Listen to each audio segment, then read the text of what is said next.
Hey, everybody! That's a beautiful face you have. Do you want to see my angry face? Yes. How does it look? That's your angry face? Man, Yeah. that's Is it good? beautiful angry face. I love Am it I when you're displaying? angry. I love it when you're angry with me. That's one thing I can honestly say. Um, Oh yeah. yeah. How often does that happen? I don't know. Okay. Often enough for me to Um, enjoy it, I suppose. wow, I don't think that's accurate. I don't think you've ever enjoyed me being angry at you. Really? I don't think I've Are, ever been angry at you, man. Not that I can really? remember. Are you sure? You're like, but I've been I'm angry with you pretty plenty of I'm times, pretty so sure. I'm pretty sure you've been angry at me. I don't remember it. If I have, I don't remember it. That's all good. Hey, so anyway, welcome everybody to Don't Worry Wednesday. This is our show that we do on Wednesdays that is all about you guys here in the chat. Welcome everyone. You guys look amazing in the chat. And it's great to have you here. It's great to be here with you guys. Um, hey Caleb, have a great night. Yeah. Yeah. Have I a good hope night. I hope you Sorry can we feel couldn't better. yeah, for sure. Mhm. So, but it's awesome to see you guys. But yeah, this is a show that's all about you guys and what you guys are going through, the stuff that you guys post to us. If you have something you would like us to talk about, you can feel free to go to don'tworrywednesday.com and click the submit a topic button, and then you can fill out the little form that comes up, and then you can do the, let us know your topic, and we'd be happy to cover it. If you'd like to be anonymous, you could leave your name off of there. If you'd like to be present and anonymous, it would be nice for you to let us know what your name is, but then also let us know you would like to be anonymous. That way we can know you're here so we can do your topic. If you do have a topic and and it's one that you'd like us to do tonight, just at Princess Yellow in the chat, and she would be happy to let us know you're here and set up your topic for us to do tonight. We are not professional counselors. We're not professional therapists. We are not professional psychiatrists, psychologists, or anything of that sort. And we're not a substitute for that type of treatment, that type of therapy. But what we do want to do is be your friend. We want to help in any way we possibly can. We want to provide input and perspective and love and encouragement and all that kind of stuff for you as you journey through whatever it is that you're going through. Because one thing that I've learned from my therapist and from being in therapy, it was my 1 year anniversary with this therapist like last week or something like that. Wow. So that was pretty cool. She's like, "Hey, it's our 1 year anniversary." I'm like, "Hey, sweet, that's cool. How far Yeah. have we gotten? Uh, Have we we took come a a couple long steps. way?" She's like, "Well, yeah, we have got a long way to go, and we've gone a long way. Oh no. This is a long Yeah. ways." But anyway, one of the things that she said right from the get go of us having appointments together was that it's important to have friends. It's important to have people that are not your therapist that just love you and accept you for who you are, and that, they will just be there with you as you go through whatever you're going through. Because, you know, a therapist can be a therapist and a friend can be a friend. And I've had to tell one of my best friends ever, like we talk about everything. Like we know each other extremely well. We've known each other for decades, and I had to tell him when he was going through a rough spot. He was facing a divorce, and there's all kinds of stuff going on in his life. And I had to tell him, I'm like, dude, when was the last time you talked to your therapist? And he was like, oh, I haven't talked to him in like a month or something like that. And I'm like, dude, you need to get back in touch with your therapist because I'm your friend, but I can't be your therapist. Like, Hmm. there's stuff that your therapist can do that I can't. And so we are not a substitute for that. And a lot of times in a lot of these topics, we've pointed people in the direction of getting a therapist, because sometimes that helps so much to have a professional who knows how to unpack a lot of this stuff and be able to help you get to the next stage of your life and get through whatever it is that's a problem. So, yeah. Other than that, man, we love you guys so much, and we would love to do your topics. And I don't think there's any topic that's really off limits, but we just, keep it clean. Hmm. You know, don't get too crazy with your topics. But we would love to do whatever topic you can throw at us. We've covered all Hmm. kinds of stuff: Oh theological yeah. stuff, mental stuff, emotional stuff, friendship, relationship, all whatever. I Even mean, most recently, how to make a good sandwich. did we do that one? Yeah, we did one on. Oh wait, yeah, you were there, right? Yeah, Yeah, I just didn't remember because yeah. I forget stuff sometimes. It happens. Yeah, we all Um, do. we did the arson topic. Yep. We, Yep. we even did that one. Uh-huh. And that's basically just because my PFP on Discord is a flame, right? So Uh-huh. so I got pegged as an arsonist because of that. That's hilarious. so, so it was great. Uh-oh. But yes, fire is cool. What is a sandwich? That depends on who you ask. People have different definitions of sandwiches. You know what a corn dog is? I do. Yeah. Do you remember? Hmm. What is it? I'm not What's its telling you. classification? Okay, fine, whatever. I'll tell everybody else then. Jerk. A corn dog's classification is basically it's a meat pie on a stick. Meat pie on a stick.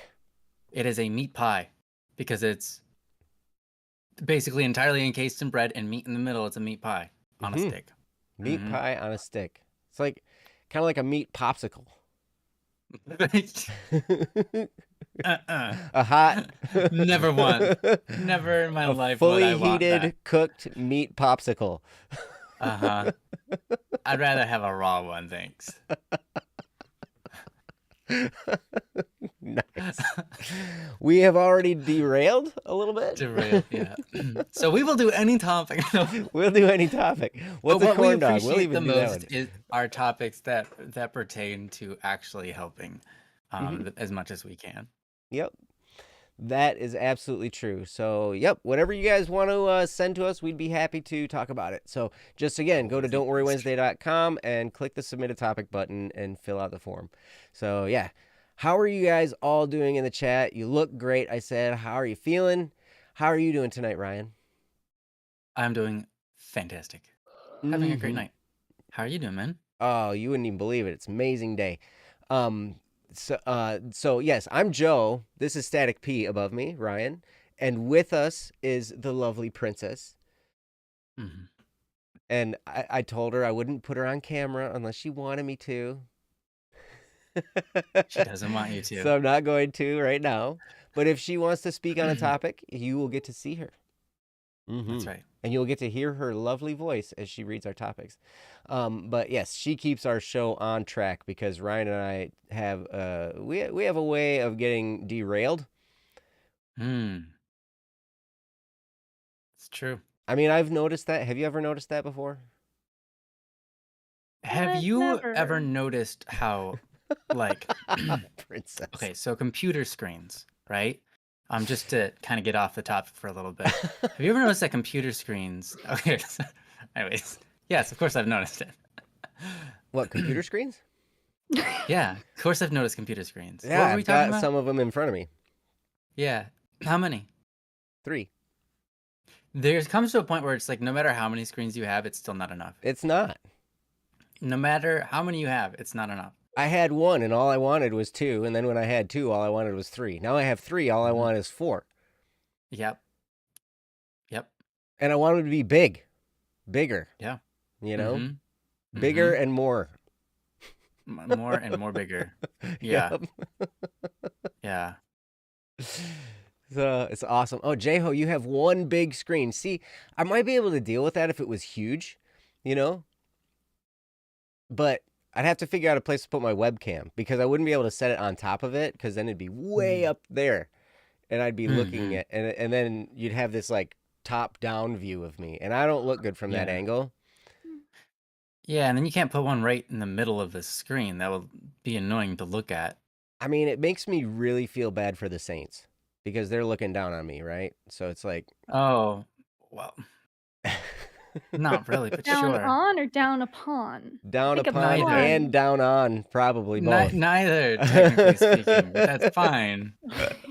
Probably The both. Saints aren't actually whatever, guys. Theologically speaking, it's not like they're in the clouds looking down. They're in the right? sky looking down at me, right? They're not. No. Okay. Anyways, go on. I mean, they look down upon you if you're like lying on the ground. No, yeah, they could still look at you from underneath if they yeah, wanted that's to, because true. they're transient. They're not defined Well, to if space you're saying anymore. that they're transient, then they can look upon you. They can They from can. I'm just any saying they're angle they not. want. From any angle, yeah. They can But look it is true. upon. They do look down on me. That's fair. Now that is fair. That is fair. I mean, they're like all holy and everything, right? And I'm Yeah, like right, trying to be, right. and I fail at it Mhm. miserably a lot. But hey, you know Mhm. what? I get points for trying, probably, hopefully. Yeah. So anyway, again, we have derailed Yeah. more than once. So anyway, cool. So I think it'd be a great idea to get this show on the road. What do you think? I think that's a great idea, just like you said. I think so too. We've got some topics and we've got people and it's pretty cool. So yeah, I know. Nah, keep chatting for a little longer. All right, we're gonna keep chatting. Princess told us what to do. Keep chatting. Ryan, where'd you get that Yes. shirt? This is a shirt that I've had for a while now. It just happens to look kind of like a tux today because I got a white shirt underneath, but I just got it from China, so Really? Yeah, but it came in the mail From China? from China. It came in the mail from China. That's right. I went to about like China? no. Did you go to China, go shopping in Princess went to China, China. and then she did actually. Hi. Yeah. I remember that. She speaks Japanese in response. I love that. Hi, no, geez, I can't remember. 1週間. Yeah, okay, that's week. 週, though. 週 is China.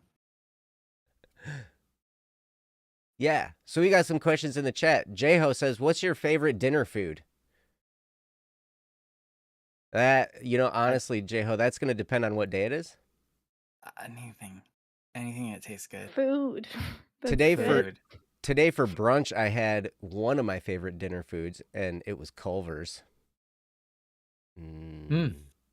Really? Yeah. You like Culver's? Yeah. I wouldn't say it's a favorite. I would say it's pretty low on the list. What? Yeah, compared to As far as anything... drive-through places go, that's like it, man. Okay, but we're talking about all foods. You can't compare Culver's to like a nice homemade meal. I can too.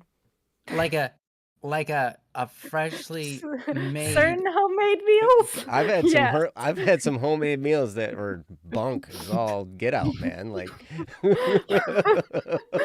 yes, many homemade meals trump going out to eat. Okay, we're talking about like the best of the best. You don't compare Culver's to the best of the best. You're just gonna be like, yeah, of course Culver's loses. No. Why would you even throw it in there? I guess if you're comparing like fast foods though, sure, Culver's is great. Dude, seriously, like we went to the Home Depot and got a whole bunch of electrical stuff, like supplies. And there was a Culver's right there, and Kyle's wife is pregnant and she needed cheese curds. And so we had to go to the Culver's. Yeah, I guess. And it was like of all the places you stopped and got things, Culver's is better than electrical wires for sure. At least for consumption. I don't know about conductivity. Culver's burgers might not necessarily, or their cheese curds, be the best conductors. Man, and you It should have. might be good conductors for thinking though, that those Mm-mm. calories. Mm-hmm. Mm-hmm. Mm-hmm. She was so excited for those cheese curds too, man. I'll tell you what. Was she? When we got back, Are they squeaky cheese curds I don't or no? know. I They're don't think I've not. I ever wish had them. they were, but they're Oh, not. They're all breaded. okay. They're really good. Bummer. I hear. Mm. I've Yeah. never had them. Oh, You really? should You sometime. didn't. You should have tried one when you had the option right I just now. Yeah, should, should but have you gone know all the what? way and got the Critter Burger when that was a thing. The You know what you Kurger should burger. also do? You should also start the topic. Yeah, we are ready now, by Oh, the we have a way. topic now? Oh, I was cool. gonna Oh, message fantastic. you, Cool. So anyway, hopefully that answers your questions about the dinner food. We did have This another one. certainly didn't. So, come on, man. It was great. And Saule wants to know what that instrument is behind you. Behind The me? one leaning against the wall. Behind the owl over here? Well, that one? Yeah, that one. Well, the avalanche over here. Fireman's stuck in the middle of it. That right there instrument is not an is- avalanche or a fireman. Yeah, this is a Japanese instrument. It's called koto, which literally translates into the word thing. So their word for thing and their word for the name of this instrument, which is an ancient instrument from Japan, is koto. And that one was actually made and purchased from Japan. So, yeah. Mm. It's spelled K-O-T-O. K-O-T-O. Wow. K-O-T-O. K. K-O-T-O. K-O-T-O. K-O-T-O. Yeah. It's a cool instrument. It is a cool instrument. It's a very Maybe I'll play versatile it for you instrument. sometime. Yes.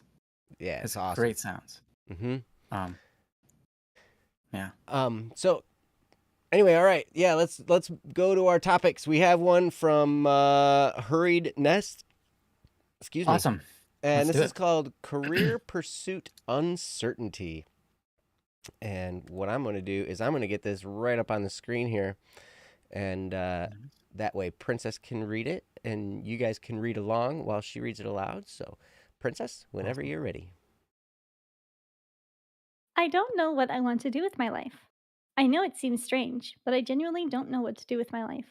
I want to code or manage something in the IT department, but I don't know what to do or become. I feel as though I've hit a roadblock. I'm going to a high school for coding and IT specialists, but nothing there has ever really stood out in the couple of months that I've been there. To put it plainly, I just don't know what to do next. I mean, I have a lot of time on my hands to think, but still, it's as though nothing I do stands out to me or reaches out to me as something I would like to pursue. So, what do I do now? From Hurried Nest. Great Thank you so much, question. Nest. Yeah, I like this one. And I'm sure I'm gonna have a lot to say about it. I've gone down a lot of different career paths in my short existence.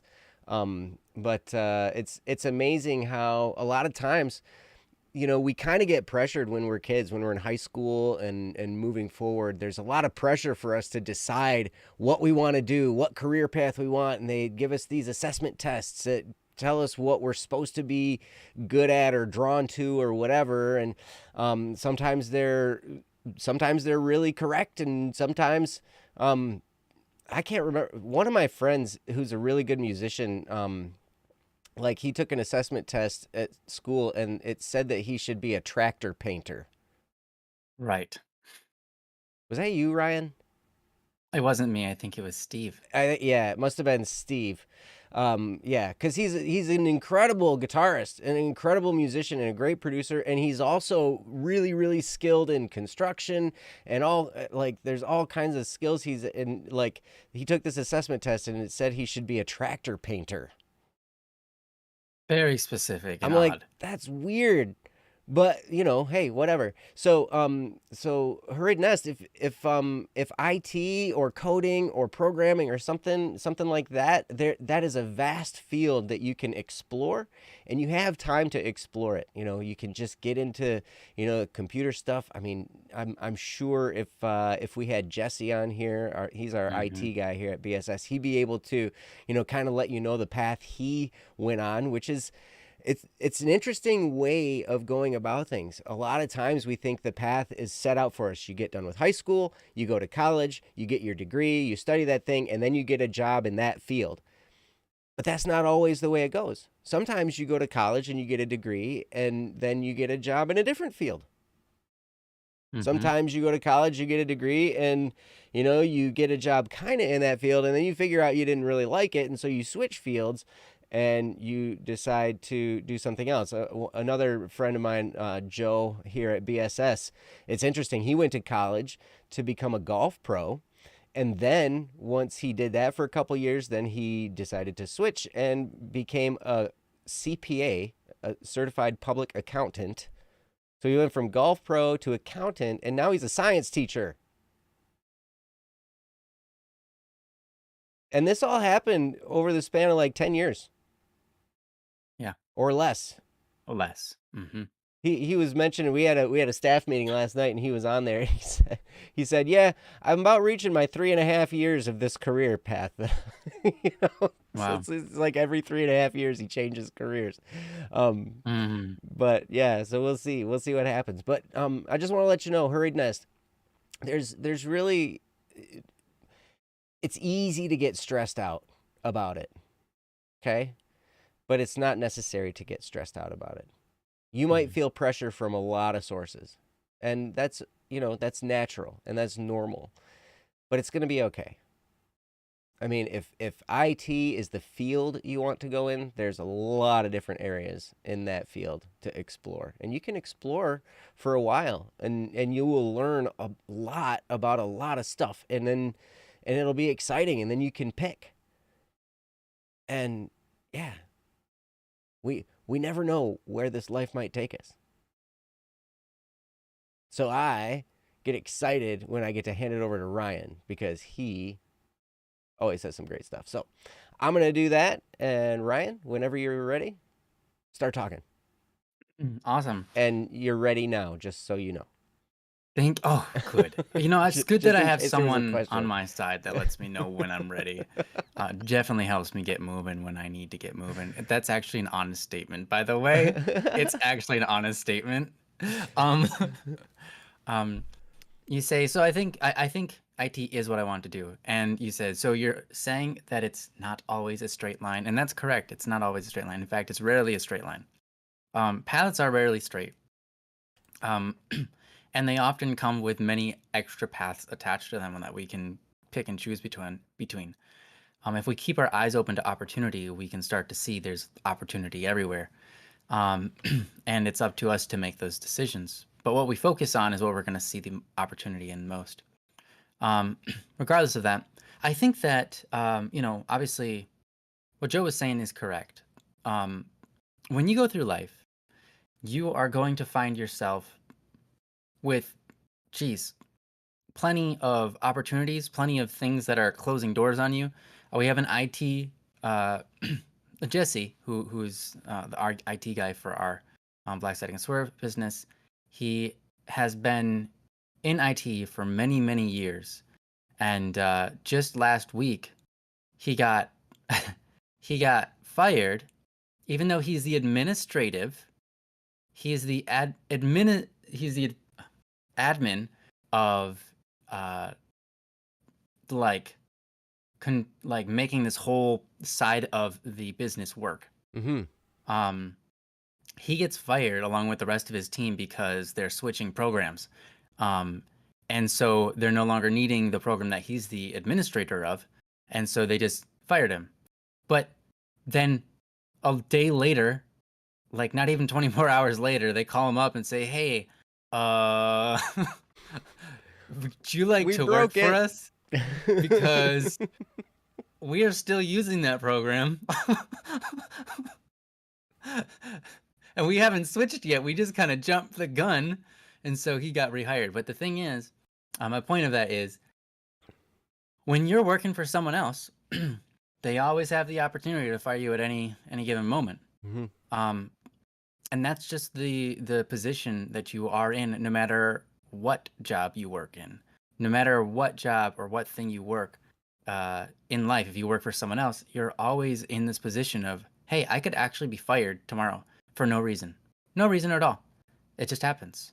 They're downsizing. They whatever it is. They don't need my field anymore. They replaced it. Whatever, you know. But my point of that isn't to be scary. My point is, it's not going to be a straight path. My point is, it's going to be okay. My point is, it's going to be okay when you don't know what you're going to do next. The point, if you keep on the journey of looking out for opportunity, you should be able to find it. Especially when you have a broad field such as IT, it's not too hard. You can find stuff. And when you're good at a lot of different things, that's awesome. If you find yourself enjoying certain things over others, then of course you're going to have your desires there to work in those specific fields. But in life, generally speaking, as an employee, you are kind of bound to whatever the whims are of your employer. And so don't expect a straight path. In fact, to be employed in the first place is the whim of an employer, right? Again, my point isn't to scare you. My point is to say this is what many people go through in life, and they're okay. So don't get so caught up in thinking that it's one thing and only one thing. Don't get caught up in thinking that someone's going to hire you right out the gate, and if they don't, you're doomed. Because chances are you aren't going to get hired out right out the gate. Just percentage wise, right? Just chance, just statistically. There's the word. Statistically speaking, you aren't hired right out the gate. Of after you graduate high school or college. So there's times where you're going to have to be maybe working in an entirely different field. I know, for example, our IT guy, he worked in multiple fields before he landed an IT job. Mm-hmm. And it was really frustrating for him because no one would hire him into IT because he had a degree, or he didn't have a degree at the time, but he had taken tons of classes. And even after he got his degree, people wouldn't hire him. And the main reason was because he didn't have experience. Mm. The companies would look at him and say, oh, does he have any IT experience? What was his previous job? Mm-hmm. And he'd be like, well, I don't have any experience yet because no one's hired me. So our IT guy worked for, Jesse worked for, he worked at a McDonald's. He worked at a mortgage company doing just different things like looking through houses and picking out what the flaws were and what needs to be fixed and stuff like that. Mm-hmm. He worked, I can't even remember all the places he worked though. He could rattle them off. I just don't remember. But he worked quite a few places that weren't IT. And you know what? He's okay. Mm-hmm. He was okay. So again, my point isn't to make it look dim and dark and that it's not going to work out. My point is to show you that even if you don't get into IT right away, keep trying. And don't stress over it, because there are so many people who have gone before you that don't start out where they want to be, but they end up where they want to be, right? Mm-hmm. And that tends to be the path of anything. You don't start out where you want to be in life, but you go on that journey to find that thing. And even if you don't know what that is, that's part of the journey too, right? Mm-hmm. Really already stressing out. Yeah, don't stress out. It's gonna be all right. Here's something though about not knowing necessarily exactly what you want to do. For example, I didn't know what I wanted to do in high school. And I did several years of college. I still didn't know what I wanted to do until Joe and I had a conversation about music that inspired me and led me down the path that I'm still on today. I didn't start to figure out or try to learn how to sing until I was 19, which is really late. Mm-hmm. That's really late compared to most people. Most people who are professional singers start learning, like taking lessons at the age of like 6, 8, 10, you know. But yeah, I didn't even try to start like practicing until I was 19. But I sing amazing. Thank you so much, Hurried. You know, and I put a lot of time into it once I decided on it. Once I decided this is what I want to do, I started singing a lot. I started writing music a lot, right? And um that is to say, it's okay if you don't know yet. Part of life is taking the journey of life and figuring it out as it goes. Mm-hmm. Um what you'll find is most people are in the boat that you're in. Most people don't know what they want to do with their life. As Joe was mentioning, he sort of slightly mentioned it in passing. We kind of do things backwards in this world. Mm-hmm. You know, we go through life and teachers will tell you, like, what do you want to do for a living? Mm-hmm. All right. Which is fine, but they'll say, okay, get good grades, go to school, get good grades, get a good job, right? Mm-hmm. Go to school, get good grades, go get a good job. Um, that's leading you down a path that they think is most helpful. Why? Rather strange. We're dedicating from grade 1, we're like 5, 6 years old, all the way until we graduate college, which we could be 23 or something, 24, whatever. We spend all of that time on one thing: finances. Mm. One part of life. But we don't That's even talk about finances. We But talk we don't about talk about finances. the way you're Yes. going to earn money, like whatever you're We going talk to about do to earn money. It doesn't talk about how to manage your finances or how Mhm. to, you know, like. Right. That's a whole different thing that people should learn. Uh-huh. But people aren't taught that in school. No, it's all one thing. It's how to get money. But it's not even how to get money. It's we're going to send you through this path to make it so that you have an opportunity to land a job by an employer Mm-hmm. A who, as career. we talked about Mm-hmm. before, it's their whim whether you get hired or fired. So it's an interesting thing in this world that a weird system.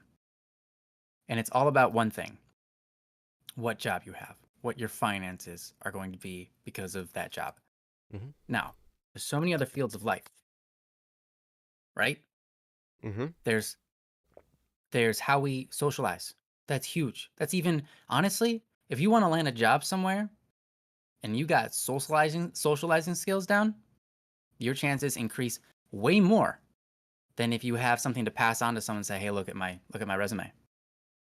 You land, like, if you have incredible socializing skills, you land one, like, you land one interview and you come in there and you just, boom, you play it off, you make best friends with that person behind the table. Chances are they're going to hire you because they felt good about you. Mm-hmm. It's true. It's 100% true. Now, of course, there are degrees where they don't interview you, and there are, there are fields where they don't interview you. There are fields where you are required to have specific, you know, degrees and so on. Mm-hmm. But generally, even those can be bypassed in the right scenarios, uh, which is wild. So socializing skills, pretty important. Not taught it in school. Not, you know, um, and then you've got faith life. If you've got a faith life, pretty darn important if you've got one, right? You've got just so many things. Are you a good cook? Are you good at keeping healthy? Mm-hmm. Are you good at maintaining your own health? Are you exercising? There are so many fields of life that have to do with how healthy and well your life is, how happy you are. How's your mental state, right? That's a whole nother field, right? Mm-hmm. What you think on, what you focus on, whether you're positive or negative, like all these things matter. And we spend so much time in school worrying about this, stressing about one thing. And I think a lot of times what that does is it orders our mind to put this one thing, our job, above everything. And you can see that in our society. And it's not healthy. So my point is to try to make it so that you understand, you know what? This is one part of life. Don't stress it. Because there are so many other parts of life. What you want to do is find out what you want to do with your life. Right? That's why you're coming to us today. What you want to do with us today is find out what it is you want to do with your life. Well, stop thinking backwards about what kind of job you want. Think about your life. Mm-hmm. What kind of person do you want to be? What kind of person do you want to be? Imagine the best you. Imagine the kind of person that is your hero.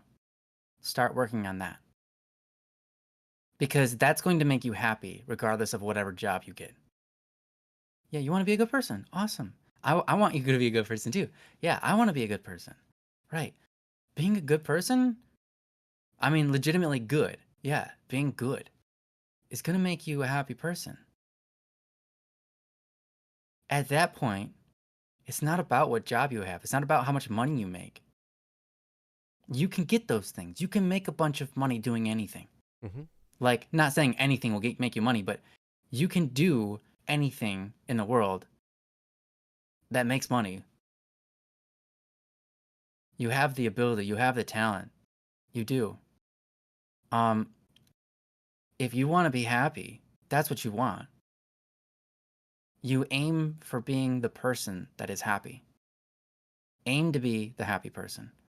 And then let your career follow after that.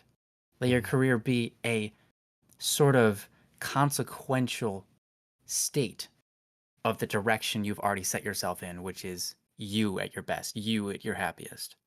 You will find that career along that path. Why? Because when you pursue your happiness, when you pursue being a good person, when you pursue that, everything will start following in line. Mm-hmm. A lot better. What you want to do with your life will make sense in light of that.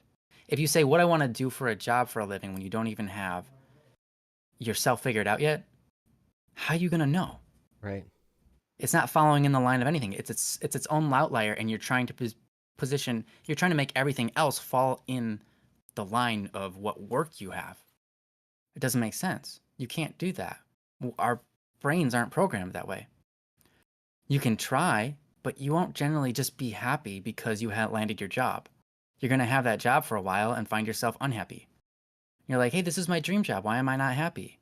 This is what I thought I was going to, this is what I thought was going to make me, I thought this was success. Why is success not so happy? Because success is momentary. It's fleeting. It's not happiness. Mm-hmm. It's a different word for a Mm-hmm. reason. You want to define you and start working on that, and then let everything follow in line. Because doing that sets your priorities straight, and that makes it so that you're not so stressed. Mm-hmm. You can be a little stressed, but you're not as stressed about what you're going to do. And what you find is you have this aura about you that says, I can do anything, and I can enjoy myself doing anything because I can. And then once you have that down, finding what you actually like is easy. Finding what you actually like is a lot easier when you've got yourself figured out, when you've got yourself on a good foundation and you're not so stressed out about what you're going to do with your life for money and all of this kind of stuff. You've got the basics figured out. Now everything is building block on top of it. Doesn't feel like it's going to crumble. It's solid. And it feels like, hey, you know what? I tried this, I tried that. You know what I liked the most was this. And yeah, that's what I'm going to pursue. Or something will strike you. Something will just stand out out of nowhere and be like an opportunity, and you're like, wait a minute, that's inspiring. I want to do that, which is what happened to me. I had no idea what I wanted to do, but I was happy. Not really. I was genuinely happy. Generally happy doing pretty much anything at this point in my life, because I was just like, I'm me and I'm cool. Like, send me anywhere. I can work anywhere. I don't care. And then Joe popped me Joe talked to me about I how popped the music question. popped the question. You popped the question. Yeah, well, kind of. You kind of popped the question. I mean, it's like, hey, you can, like, when you listen to music, it programs your brain a bit. And we could do that to other people if we wrote music. And I was like, I could change people's lives with that. That's awesome. I want to do that. I want to be that person. That's right in line with the kind of person I am. That's right in line with every other part of me. That's what I'm going to do. That's what I'm going to pursue. And so that's what I did, right? And it took 9 years before I ever was doing that full time. But it was interesting because during those 9 years, of course, I wanted out of my other jobs, but I was still totally fine doing them and doing my music on the side until I grew my music career large enough that I no longer needed the other ones. Right? And that's something that you could possibly do too. Depends on what you want to do. But those are my thoughts on the matter. Those are my helpful aids on the matter. And Hurried Nest, I hope that's helpful. I see you're writing good stuff in the chat. And and I encourage you to look at what other people wrote in the chat too, because of course they've got good things to say. Yes. But yeah, I really hope that was helpful. It is awesome. Cool. Thank you. I'm glad. But yeah, I'm gonna give it over to Joe because Joe has a very different experience, but also a similar one. I'm excited to hear what he's got to say. A very different but similar. Yeah, very different and also similar because you've lived a different life, so you've got different experiences. Very different because you're not me, but also you've had similar experiences. So he's got his own experiences and experiences that are shared. So you know what? I'm just gonna shut up. Yeah. No, that's cool, man. That what you were talking about was great. And I remember us having that conversation. I'll never forget, when we talked about that. We talked about doing music full time. We talked about, all of this great stuff. As far as what could you do for your living? Now, when I met Ryan, I was a business owner and I was also a band instrument repair technician. And I was working to build a business that generated passive income so then I could have money taken care of so that I wouldn't have to go to my instrument repair job.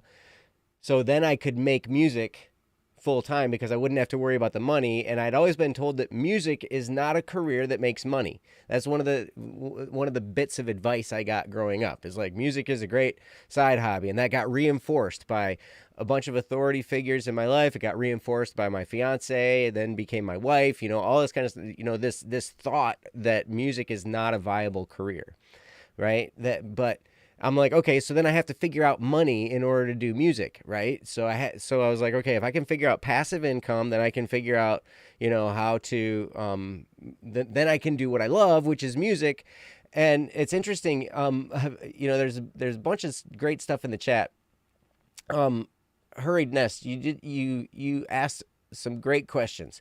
So you say, what department you want to get into? You want to be a good person. He said, so do jobs not make people happy? They can provide some joy in your life, but I would say no.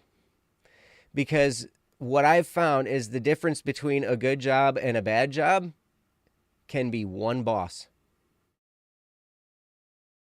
I know this because I gravitated toward band instrument repair technician mainly because I was working at a music store. I was working in the sales department at a music store, and I went in and talked. I was like, okay, I'm gonna marry this woman, and I need to find something that's like a really solid career, right? So I can provide for a family, you know. And so I went in and I talked to the vice president of the company, and I was like, so what career paths are available here, you know, that I can do? And he laid out two of them, either being a road representative that can lead into higher management positions, or instrument repair technician, because that provided a very handsome income. Surprisingly, I was very surprised to find out that those guys made as much money as they did, but it's a very, very particular skill, right? And at the time, band programs were a lot bigger. Maybe band programs in schools were big, but this particular company I worked for serviced pretty much all of the school music programs, all the band and orchestra programs for the state of Michigan. So this company kind of had the lock on, you know, instrument rentals, all that stuff, and repairs and handling all that stuff. You know, they kind of had there was a couple other little companies that were kind of our competitors, but they weren't really competitors, you know, because we just It was a monopoly. It was huge, It right? really was. Yep. And so we would turn over tons and tons of repairs all the time, because kids fall on their tubas and they bend their trombone slides, and all kinds of stuff happens. Instruments get broken and bent and whatever. And so you got to fix them. And so I went into that field because it made a decent income that I could provide for a family, right? And it was great. Like when I was an apprentice, I worked with a great group of people. They were awesome, and the boss was awesome, and I was like, this is so great. And then I went to they transferred me to another store. They had a bunch of locations. They transferred me to another city, and I worked there. And that boss was okay. He was cool. He was a little rough around the edges, whatever. And then I got transferred to the third location that I worked at, and this boss was nice to everyone else. Mm-hmm. But he was not a good boss. And you know, I'm not going to get into how he wasn't a good boss, but it turned into a very frustrating career at that point. It was just very, very frustrating. Every day was frustrating, and I enjoyed the job. I enjoyed the work. I love music. I love musical instruments. I love learning to play musical instruments, and I love tinkering with things with my hands. I love that little detail work. I mean, you look at a saxophone or a clarinet, and you know all these little keys and buttons and everything. Like, there's so many little mechanical things going on these instruments, and I was excited about doing that stuff. I got really good at trombone slides. I had just this way of, you know, finessing brass to get them to work really well. And that was one of the most difficult. I learned later on that was one of the most difficult instruments to get good at. But I just had a knack for it. And it was really cool. I never learned how to play the trombone. I just learned how to make it work really, really well. Like, that slide was like butter, right? It was a beautiful thing.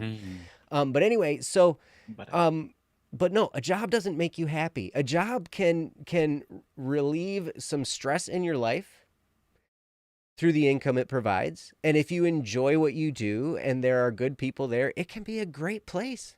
It can be a great place to spend your days, for sure.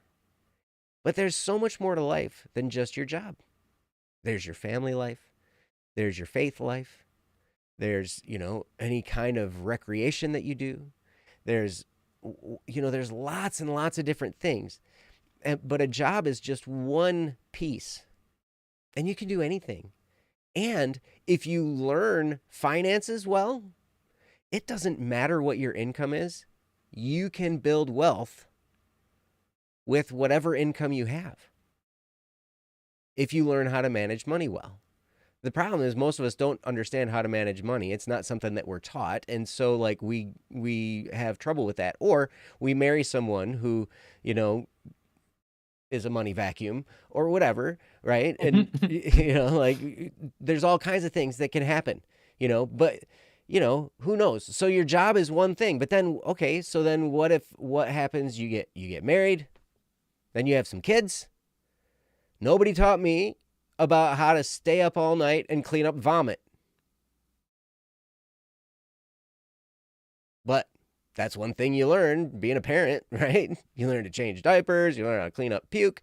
You learn how to handle a crying person. You learn how to, there's all kinds of things with parenting. And there's all kinds of things with being married and relationships like that. And there's so much to learn. And so what I would recommend you do is look at education, look at learning, not as something that you're doing just to get a job.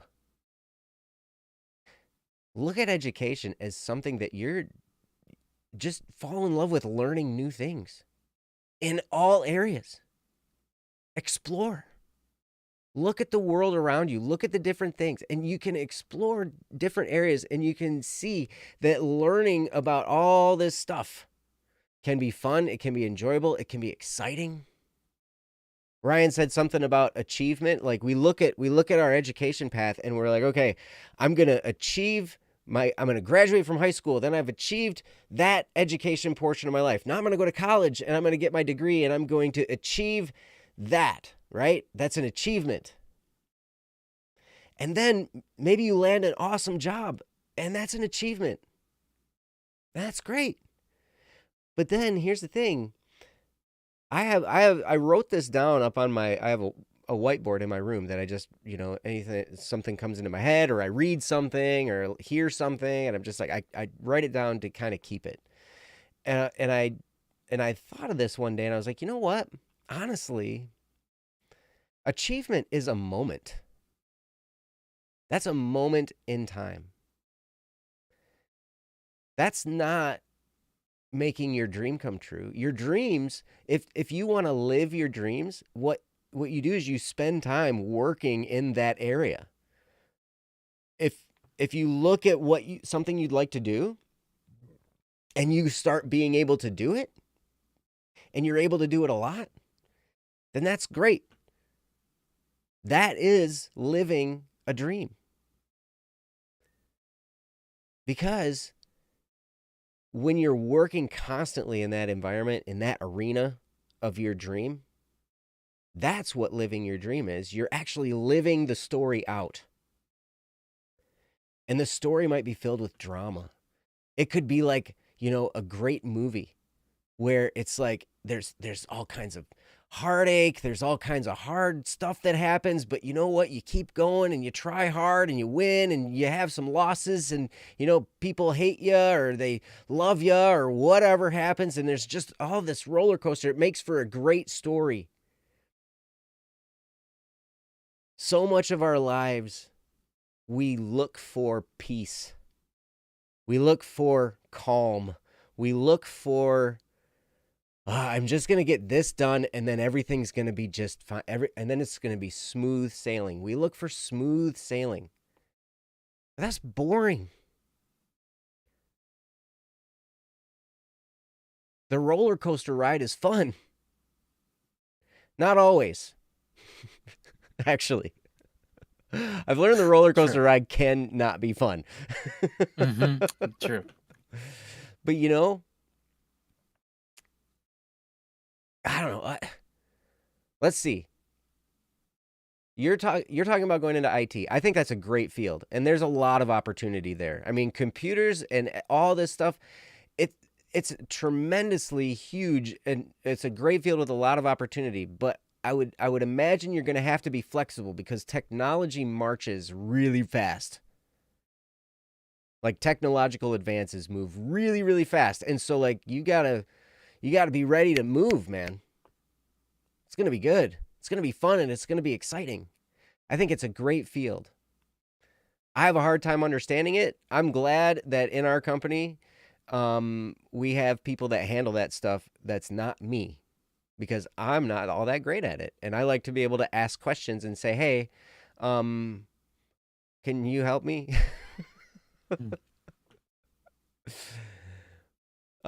So one of the things that you're going to find as you move forward is like what Ryan was saying. Your job is just one slice. of the pie graph of your life. You know, there's lots of different things in there. And you can get good at a lot of stuff. I will say this, though.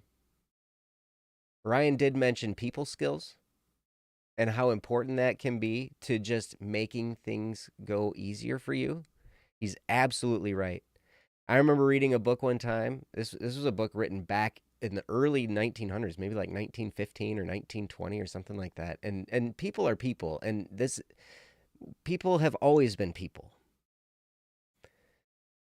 But 85% of our success or failure in whatever we decide to do is our ability to deal with people.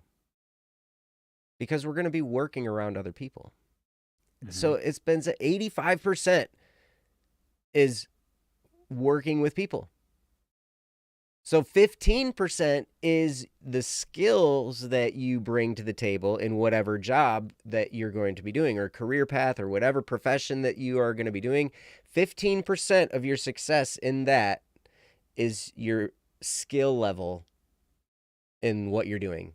And the other 85% of your chances of success rest on your ability to deal with people. And it's amazing to me because we spend tens, hundreds of thousands of dollars on college degrees to teach us those skills that make up 15% of our success. So you would think the information on how to deal with people would be worth more hundreds and hundreds of thousands, maybe millions of dollars. But you can get a handful of books for like $15 each. You know, you spend less than $50 on books that'll teach you all about people skills, and you'll learn everything you need to know to grease the skids in your, interpersonal relations to give you that edge, that 85%. Some of those books are How to Have Confidence and Power in Dealing with People by Les Giblin, How to Win Friends and Influence People by Dale Carnegie. There's a lot of different, let's see, the QBQ, The Question Behind the Question by John G. Miller, I think is his name. But these books about people, about how to deal with people. Oh, How I Raised Myself from Failure to Success in Selling by Frank Betcher. That book is so misappropriately titled because you think it's a sales book. And the narrative in there is this guy learning how to be a salesperson, right? But what you learn through this guy's experience is people skills. It's a book about people skills. It's not about how to be a salesperson. But in essence, what we do every day when we're dealing with other people, in a way, it is sales. Because we're helping people understand our ideas. We're helping contribute to their ideas. We're working with people and we're influencing them and we're letting them influence us. Like all these things. That's what dealing with people is. And these can really, really help you out and give you an edge on that. No matter what you do, you will move so fast up whatever ladder, at whatever job that you get, if you learn people skills. It's crazy. And you'll have success in whatever career. And I've had a ton of professions. How many professions have I had, Ryan, since you've known me? A ton. I can't tell you. I don't know. A ton. And they've ranged all over the place, man. Sales, I did instrument repair. Then when I quit Car wash. I did I did door-to-door sales. That was crazy. You did retail. Insane. I've done retail. Cable laying. I've cooked at a restaurant. I was a grill cook at a bar and grill, I worked at a car wash for a while. I worked at an IT company and watched it fail. Watched it just crash and burn, and watched the president of the company not be able to make payroll and learn how to navigate that situation. I've done construction. I've done all kinds of stuff. I've owned multiple different businesses, self-employed businesses, in different fields, property inspections. I mean, it's just been crazy. It's been a crazy, crazy ride of all the different professions that I've had and all the things I've done to try and make a living. And some of them were really great. Some of them made good money and some of them didn't make all that great of money. But you know what? I was trying the whole time. And now Ryan's my boss. It's awesome. You're also your own boss. What's that? You're also your own boss. I mean, I'm on the board of directors, I guess you could say, right? So like we're kind of all our own bosses or something. Yeah. But really, I mean, I answer to you and I answer to Kyle, and we kind of all answer to each other a little bit. You know? We all do. But it's pretty cool. But oh, Easy says over the phone sales was one of my worst jobs. Want to be verbally abused? Be a telemarketer. Selling ad space. Yep. You will learn how to have some thick skin, or it will hurt. Some people like that job though. Some people really like that job. They do. It's crazy. It's crazy. That's their field. Yep. Oh, Nest, you said, it's not that I don't have confidence to talk to people. It's just I have a lisp, so I tend not to talk to many people unless I have to. That's totally fine. You know, it's something that you can be self-conscious about, but really it's not necessarily about how you talk. It's how you relate. It's how you feel to that other person, right? And you can overcome the barrier of a lisp and be fine. But you know what? So I know we're kind of getting around off topic and, you know, getting all around the topic. There's some other stuff in here. J-Ho had said, how do you define good person? Good and bad is relative. Is it a loose set of values? Is it super strict? I find myself bogged down by my own standards. Set boundaries for yourself and your goals. And, you know, how do you define a good person? That's a really good question. There's a lot that you can look at. Cultural norms. You can look at all kinds of stuff. And sometimes cultural norms are way off track. But a good person loves others. Gosh, I would love this as a topic. We could do that. That could be its whole own topic. And we could. You know? But I'll tell you. It's a great topic. Yeah. Ryan hit the nail on the head. It's not about what you're going to do for a living that's super important. I mean, it is. How we earn a living is important. And it's great if we can enjoy what we're doing to earn a living. But what's most important is how are you going to make your life? And your life is so much more than just making a living. And how do you want your life to look? What kind of stuff do you want to be able to do? What do you want your days to look like? What do you want your day-to-day to look like? What, you know, when you wake up in the morning, what do you want it to look like? I remember for a long time, I was getting pushed toward factory jobs. And the lifestyle, now here's the thing, you can earn a decent living. Well, you used to be able to earn a decent living at a lot of factory jobs. They're not as good as they used to be anymore. But the people that were pushing me in that direction were kind of stuck in that mindset of, you know, hey, this is the great place to be, blah, blah, blah. And I'm like, well, wait a second, what's that life look like? Well, I get up before I want to. I spend my day with people I don't want to spend it with. They're generally mad at me and mean, and I'm doing stuff that I don't want to do, risking grave injury, all kinds of stuff, right? I'm like, I don't think I want my days to look like that. So if you enjoy computers, I think IT is a great field for you to spend your day-to-day in. But there's also those hours when you're not at work. How do you want those to look? Start thinking about that too. Is there a specific place you want to live? Is there a type of house you want to have? You know? Who knows? When you start to think about all those things, it can really help to define how you want your life to look, because then whatever your job is, whatever job you're looking at, you can look at somebody who has that job and you can say, okay, this is what their life looks like. They live in this kind of house, they drive this kind of car, they have this type of, relationships in their life. This is what they do for their day. This is what they do for recreation. Does that line up, or is that acceptable to me, or whatever, right? And you can look at somebody that's in that area and see if that's something you would like to be doing. But again, that's only one thing. And I don't know. I don't know what your life's going to look like.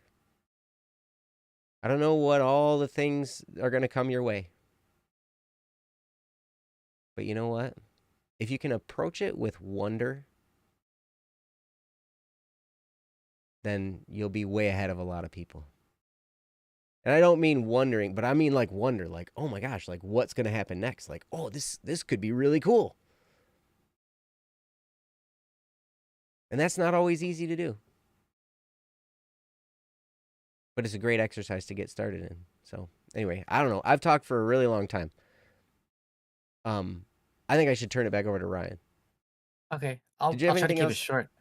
Yeah, I do love what you just said. The sense of wonder over fear. If you keep your mind on the what ifs, like, ooh, what if that? What if that? That's so cool, rather than the fears of, oh, what if that happens? What if that happens?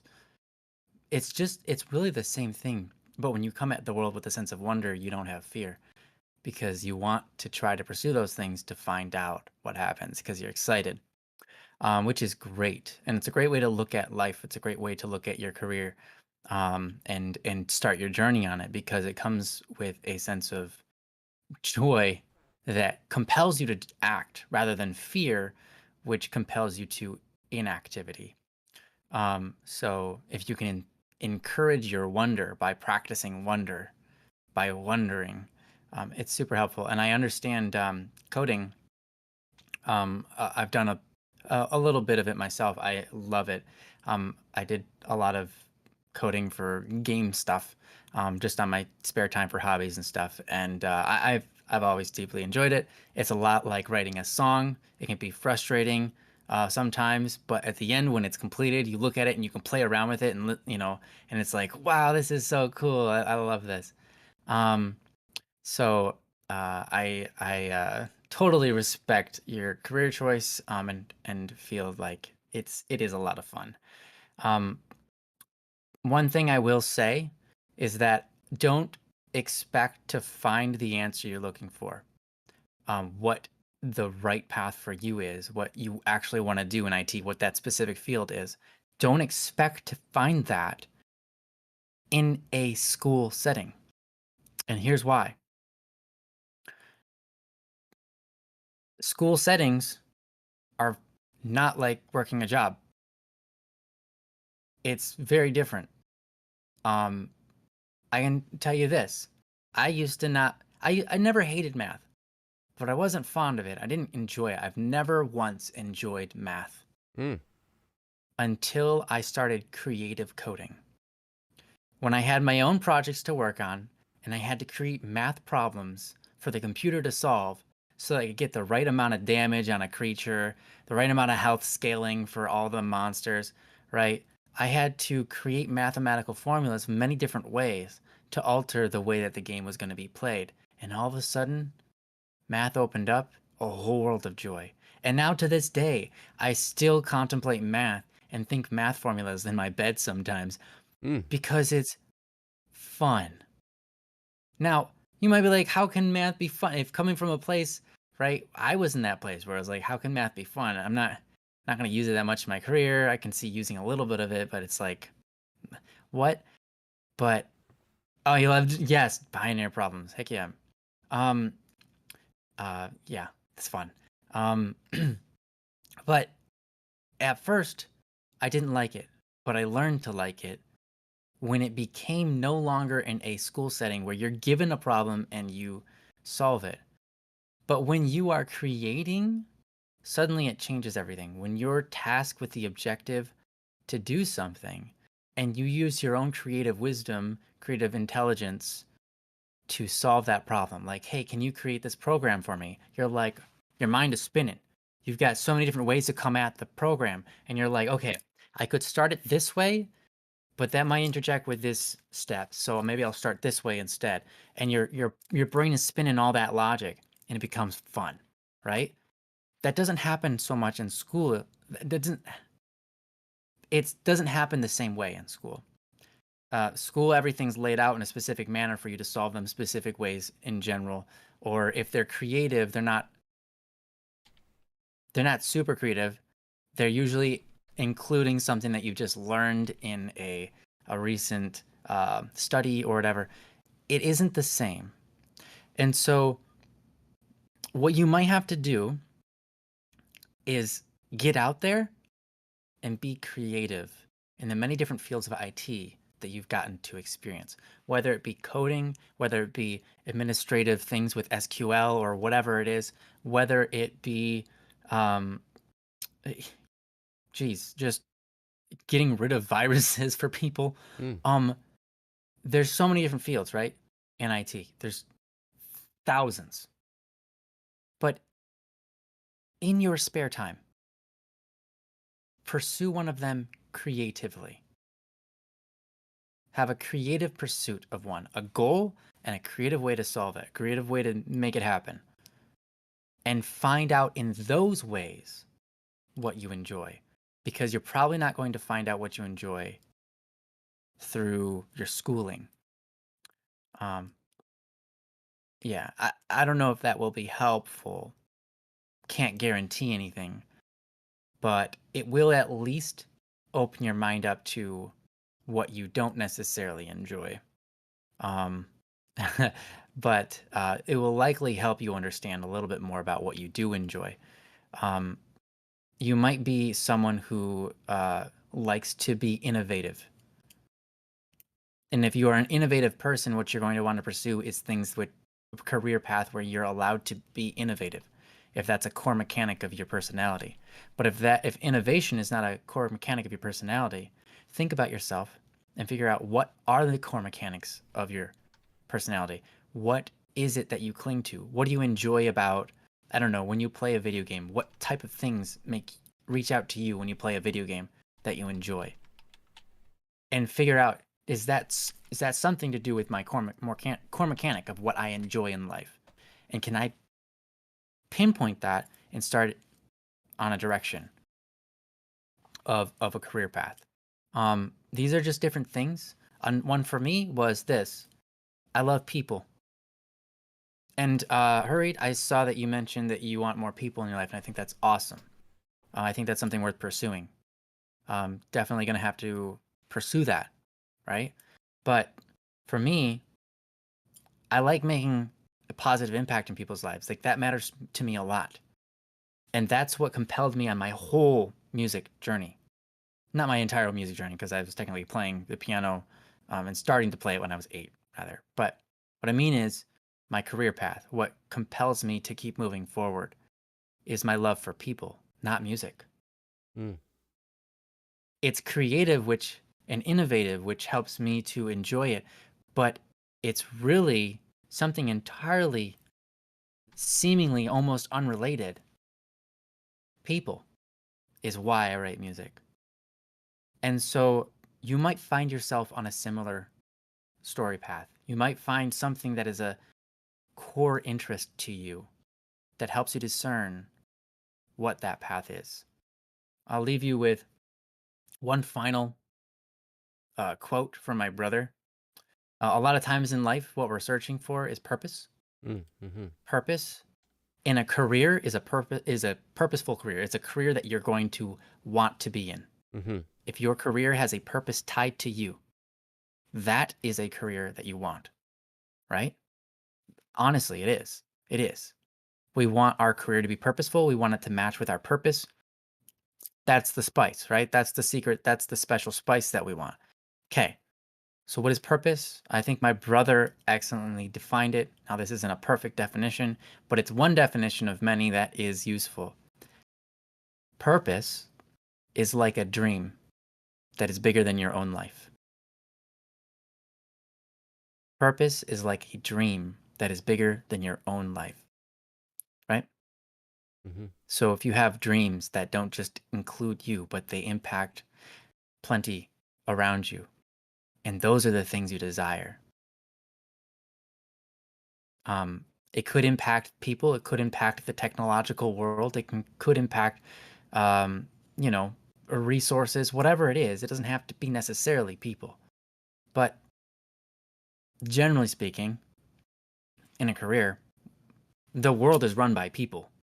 And as Joe said, 85% of career is people skills, right? The world is run by people. It's the whole transaction of money is from person to person. Everything is about the people when it comes to careers.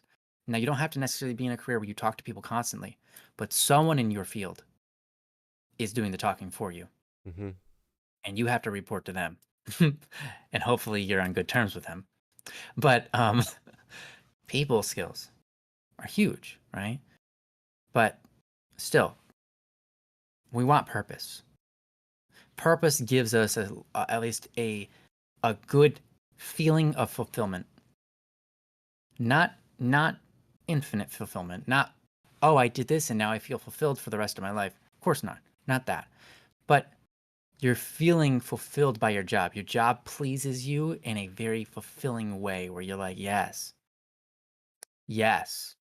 I feel like that was a mission successful and it fills me up inside. This is good, right? And you want that. You want that for your job. So what is that for you? I don't have the answer. Only you can find that answer. But you're going to find that answer through activity. And a lot of times, that answer, purpose, is usually associated with a core mechanic of who you are, right? Because you were designed the way you were designed. And it's going to be attached to that design.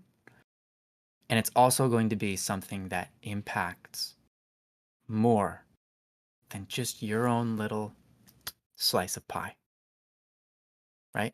It's going to, affect more slices of pie than your own, right? In life. And so, I hope that this has been helpful. I'm done. But I hope that that's inspiring and leads you down a path to find and to recognize that you're searching for purpose, because that's going to be, honestly, that's what you're looking for. Purpose, a purposeful job, a job that fulfills you, makes you feel good. Now, I did want to say one thing because you mentioned this. You said jobs aren't a source of happiness. Does money make people happy? Both great questions. Both questions I can answer with an easy no.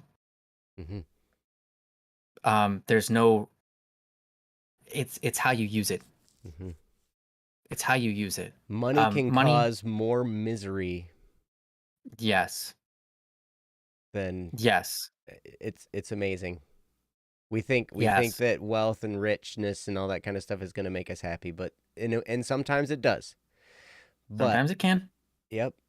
But depending on how it's used, it can create a lot of misery as well. It's simply a tool. It's something that can be used for good or ill. You will find plenty of poor people on the streets who are happier than the rich people. I'm not joking about that. It's not some kind of arbitrary statement that's not backed up by fact. Go out into a poor community and see their smiles, and go out into a rich community and see the lack. I will tell you that money isn't a source of misery, but it can be. Happiness comes from outside of these things, and how you use them can create happy moments. But happy moments aren't void from you just because you don't have money. You can always create happy moments. So, happiness is a matter of satisfaction. Are you satisfied? You satisfied with who you are? You satisfied with the world around you? Those things are happiness. But you could be the richest person on earth and be unsatisfied. Right? In fact, a lot of times you're rich because you're trying to be satisfied, and so you're just like, I need more wealth, need more wealth. I'm not happy yet. I'm not happy yet. I need more wealth. And you find yourself super rich without any joy. And so, can they be helpful? Absolutely. Money is good. Money is good, but it's only as good as the user is using it. Mm-hmm. So to be good yourself will make the money good. Mm-hmm. But anyways, yeah. All right, I'm done. I try to keep it short. Back to you, Joe. We've covered a lot of ground on this topic. Yeah. And Sorry. so you could re-listen to this and take out little tidbits. We have gone in a lot of different directions, and hopefully this is helpful and not confusing for you. I do want to leave you with one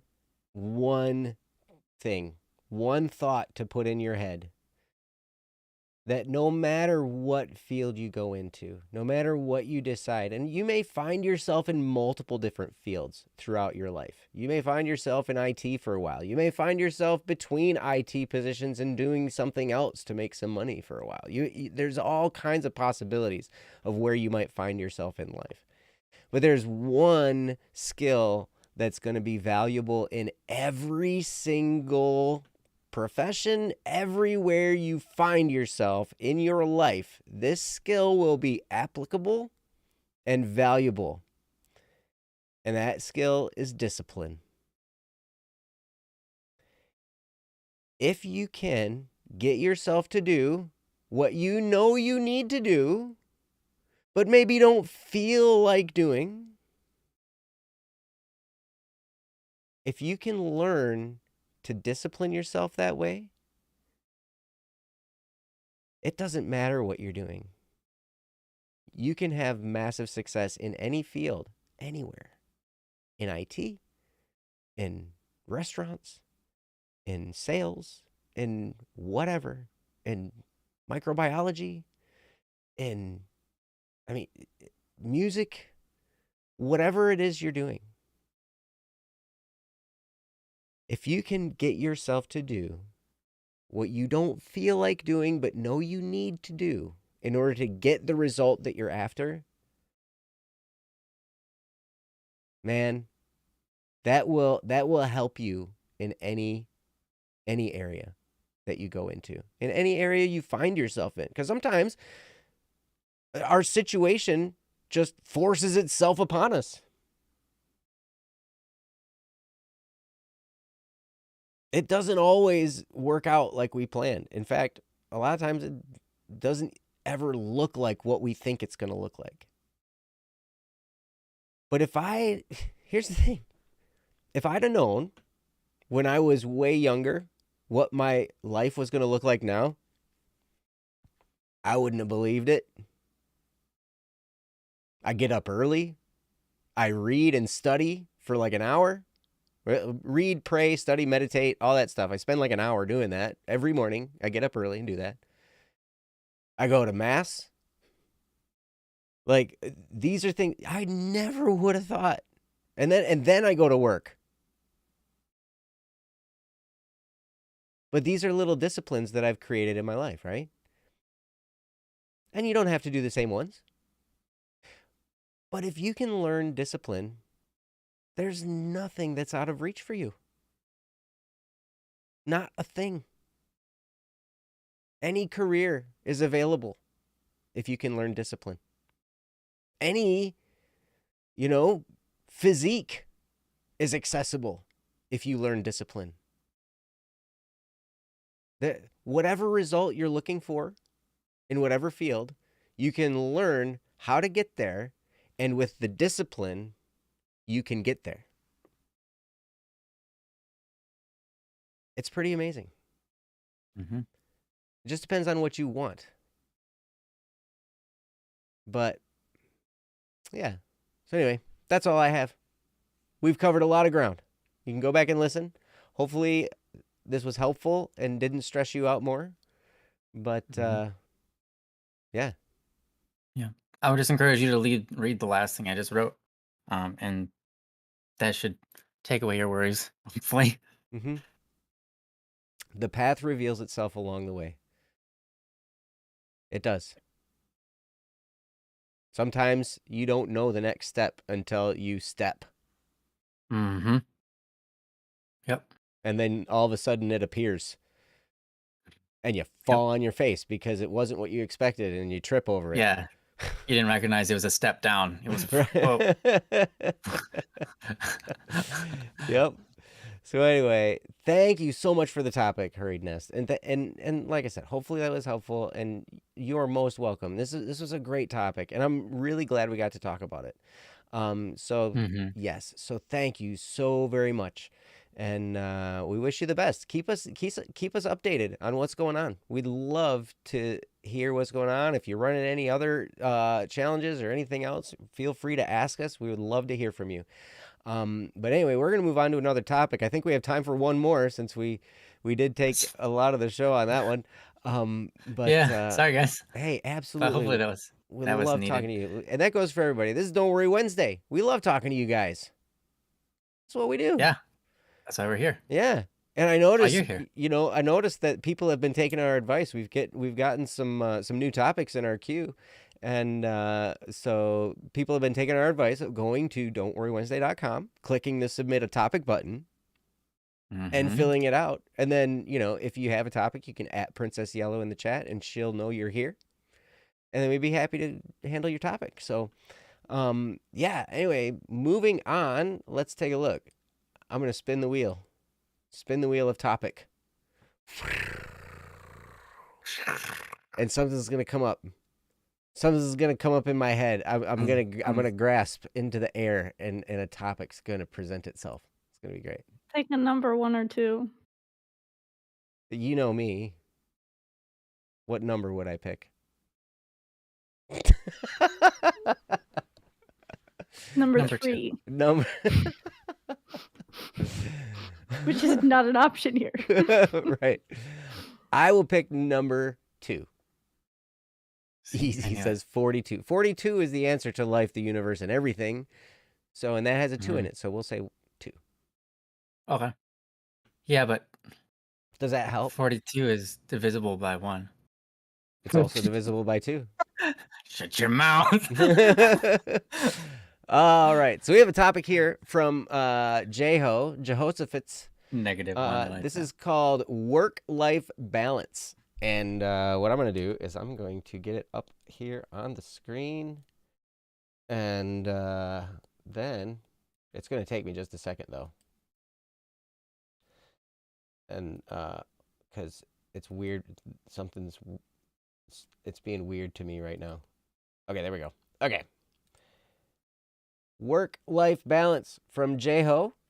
And I will get it up on the screen. And Princess can read it aloud. As soon as I get my poop in a group here. Oh my gosh. All right. There we go. Now it's on the screen. Princess, you can read it, and everybody can read along with you. Something about work-life balance and the struggles of taking care of yourself versus being able to afford anything. From Jeho. Mm-hmm. Wow. That's a topic. Yeah. What do you Great think, topic. Brian? Work-life Yeah, it's a great balance. topic. Mm-hmm. The struggles of taking care of yourself versus being able to afford anything. Anything. It's interesting because sometimes, I'm going to just start by saying this. Do you need it? What do you need? Mm-hmm. What in your life do you need?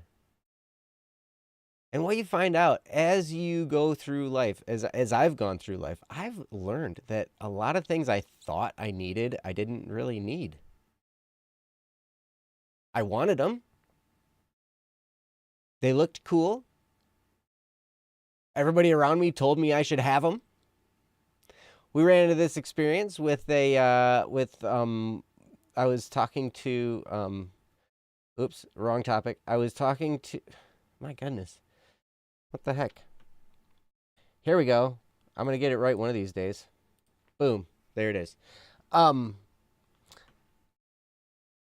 We were dealing with, let's see, a family member of a friend of mine, and he went to school, and he got out of school, and when he got out of school, he was then going to be going away for like 5 years on assignment.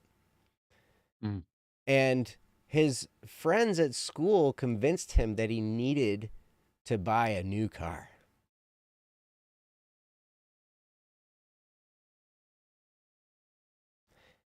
And he followed that advice. And so he bought this new car, and then it sat for 5 years. It was covered, Mm. but it sat for 5 years in the driveway of one of his family members. And we were like, okay, we're going to go get this car ready. And we opened the hood, and critters had been in there. Mice or squirrels or raccoons or chipmunks or somebody, you know, they'd made all kinds of nests in there, and there's all kinds of chewed wires and all kinds of chewed up stuff and all kinds of everything. And, you know, it's like, oh my gosh, now there's all kinds of repairs that need to be done to this car that was brand new. Never used, really. Wow. But at the time, he needed it. He was convinced by people who told him he needed it. So I questioned myself. Do I need this thing? And sometimes, a lot of times, the answer is no. Sometimes the answer is yes, depending on what I'm shooting for. And that discernment is something that I think I will probably be figuring out for the rest of my life. What are my needs versus my wants? But it's a good question to ask yourself. And then you can really start to figure out, okay, maybe I don't need all this stuff. There's a guy, I can't remember. There was a speaker one time. He talked about he had gone through his life. He had success in all kinds of different businesses. And he'd had all kinds of great success and made all this money, and everything was great and everything. And he'd lived this incredible life with great lifestyle with all this stuff. And he starts getting later on in his life, and he gave like everything away,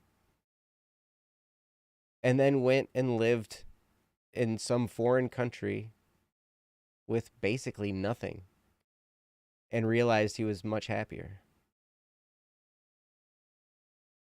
because he was rid of all of the things that were stuck to him, all the stuff that he had gathered around him, all these material goods that he needed, that he wanted at the time, right?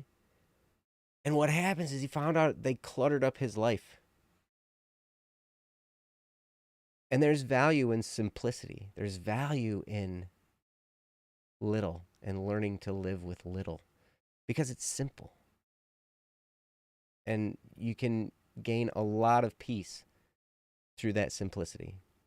So anyway, with that, I'm hoping that I bought Ryan some time, and I'm going to turn it over to him because Ryan's got way better things to say than I do tonight. That's probably not true. It is absolutely true. The truth has been spoken in love. I love you. I love you too, man, but it doesn't make it true. All right. This is truth because I say so, and I'm the host. Oh, okay. Dang. Okay, I guess you win. I'll let you win only because I love you. Thanks. I love you too. Yeah. So, I love where you started this. Now, J-Ho is the one. Yeah, J-Ho. J-Ho, first off, you're awesome. Love to see you here. It's great to see you. I hope that you're doing awesome. I totally understand this topic. I'm not necessarily the best one to speak on it, but finances are a very big problem in the modern world. Always have been, actually, not the modern world. Always been a problem since the dawn of time, since finances and economy existed. But that doesn't mean that you're bound to unhappiness just because you don't have a good economy. As we talked about in the last topic, obviously, happiness resides outside of money. There are plenty of poor people with smiles on their faces. But a quick story I can share in that realm.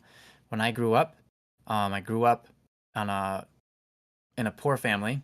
My mom had to work 3 jobs to pay the bills for a husband that did not work, but he was happy to spend the money, mostly on going out to the bars and drinking the money away.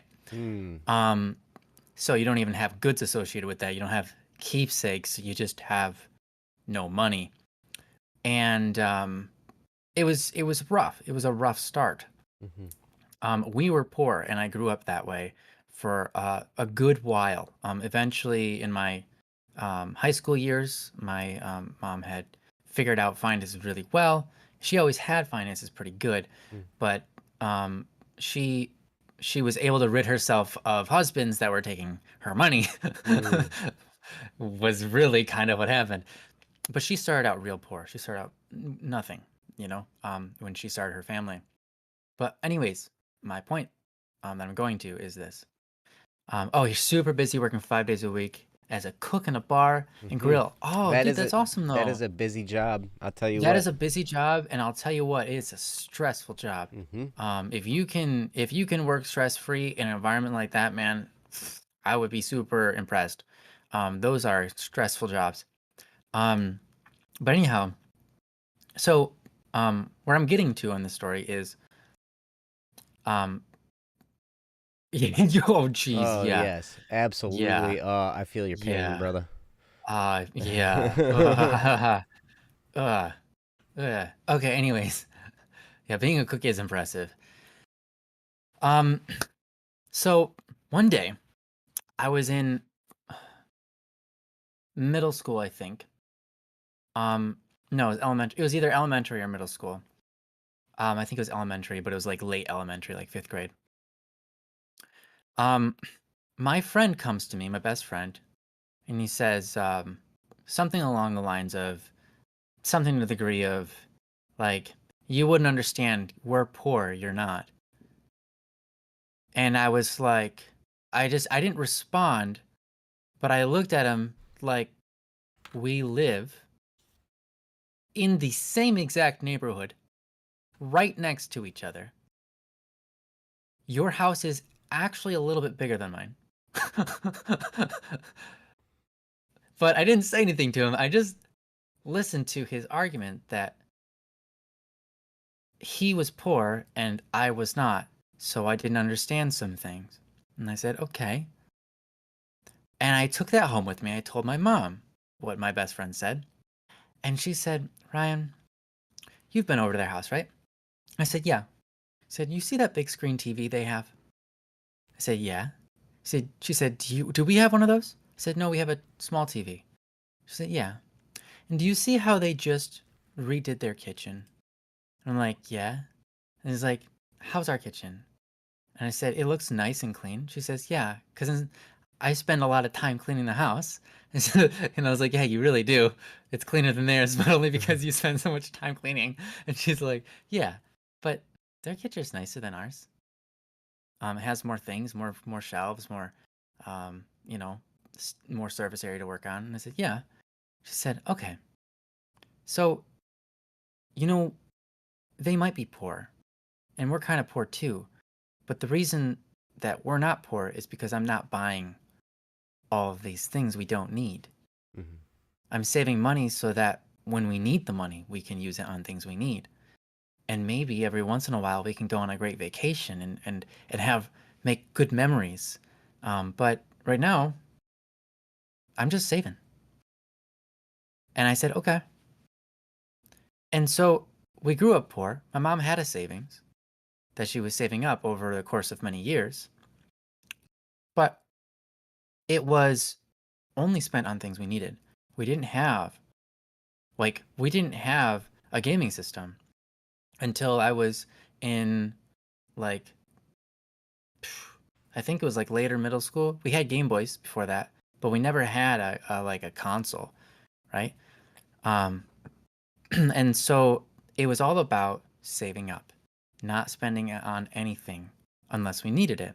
And so I love what Joe was saying, because that while we were poor and the vacations we went on were one every like 5 years. they were wonderful vacations. And um, in the end, my mom ended up getting good enough finances that when we were in high school, she had a pretty good house, a pretty decent sized house, where our friends would come over and just enjoy themselves and love it. And we actually finally did get a big screen TV to entertain guests and stuff like that. But it started out small, and it started out getting just the basics, what we needed, what was good. Am I lagging right now? Nope. I don't Am I think so. disconnecting? No. Can you hear me? Are you on your end? 'Cause Okay. not on our Hey, I end. can. Oh, okay. Or I've been good this whole time? Yeah, Okay, good. No? you're fine. Both of you at the same time just froze. And then froze. Moved, froze. So anyways, cool. No lag. We're good. All right. So, Maybe that's J-Ho. just our style, Ryan. Yeah, wow, Well, you I guys mean, are you lagged on my screen, Joe. Oh, okay. Okay. So anyways, as I was saying, J-Ho, I don't assume that you have bad finances. I'm just sharing the story of growing up in a poor family where we could only afford what we needed, but how keeping steady with that allowed us, my mom and, her kids, to eventually get ahead. And we got ahead, as in, like, we were never competing with our neighbors. But by the end of high school, because she had this way with her finances, she got ahead in such that none of the neighbors that we ever had as good stuff, right? And that's not to gloat. That is not to say, oh, we're successful, we're great. No, my point is, if you stick with good finances and get what you need, you can be happy on that. And at some point, you will find a savings that's worth spending, that you can spend and be okay and not be like, oh, geez, I don't know if I should buy this or not. You can feel free to buy things because you've saved up. And that's not easy. But living that lifestyle, it's not hard. It's hard to train yourself at first. And it's hard to be okay with it at first. But if you live at it long enough, you stop caring about the finances so much. What I mean is, by this story, ultimately, isn't the success, but that when I was little, I never once thought we were poor. My friend who had more stuff than I did said he was poor. And because that was his mindset, that he was poor, he always felt like he didn't have enough. And when they had enough, he acquired this from his family, the way that his family was thinking. He didn't create this in himself. It was the way his family was thinking. His family was saying, "Hey, we're poor. We don't have the money to buy all these fun things that we want." But when they did have the money, they would buy some fun things, and they would still complain about being poor. While my family, not that we're just perfect, but my family, um, we had the same economy as they did, lived in the same neighborhood, had less stuff than them. And I never in my life as a child thought that we were poor. I thought we were just normal because I never even thought about it. I never thought about what we didn't have. I just thought different people had different stuff. We have what we have, and I'm happy with this. This is fine. I just never even occurred to me, because my family never said it once, that we were poor, until the day that my friend in elementary school, like 5th grade probably, brought it up and said, "You wouldn't understand because we're poor and you're not." And that was the first time I'd ever thought about, wait, I'm poor? Am I poor? Wait, he's poor and I'm not poor. Wait, what? And so I went to my mom and she's like, "We have less than they do." I was like, "Oh, so we're more poor." But here's the thing, my mom didn't put an emphasis on that. My mom put the emphasis on saving up, and that we had everything we needed, and that we were happy, and we have a nice house and it's pretty. And that was what my mom put an emphasis on.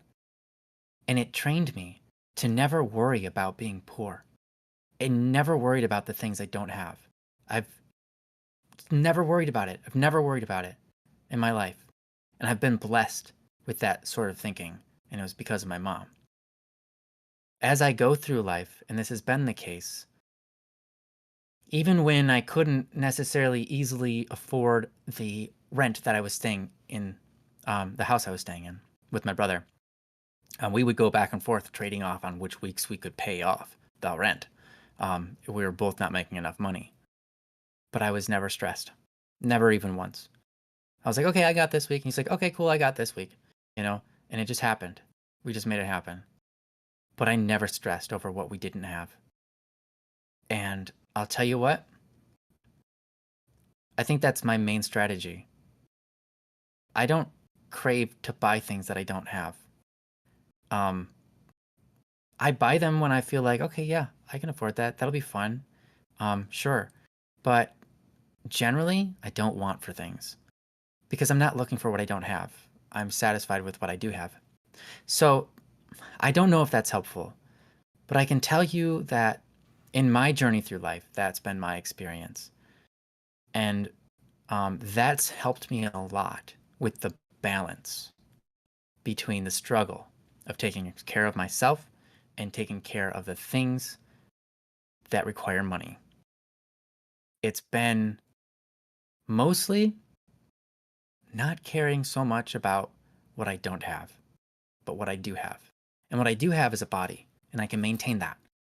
What I do have is a mind, and I can maintain that. What I do have is a soul and a spirit, and I can maintain those things and keep them healthy. What I do have is some money, and I can maintain that, and I can keep that healthy too. Do I want to grow? Do I want more in certain areas? Yeah, I want more in my spiritual life. Yeah, definitely. There are times where I want more in my physical life, like I'd like some more muscles. Yeah, definitely. But those are things I can work at that require time and activity. Money, it's the same thing. It requires time and activity. But once you have things sorted out so that you're not,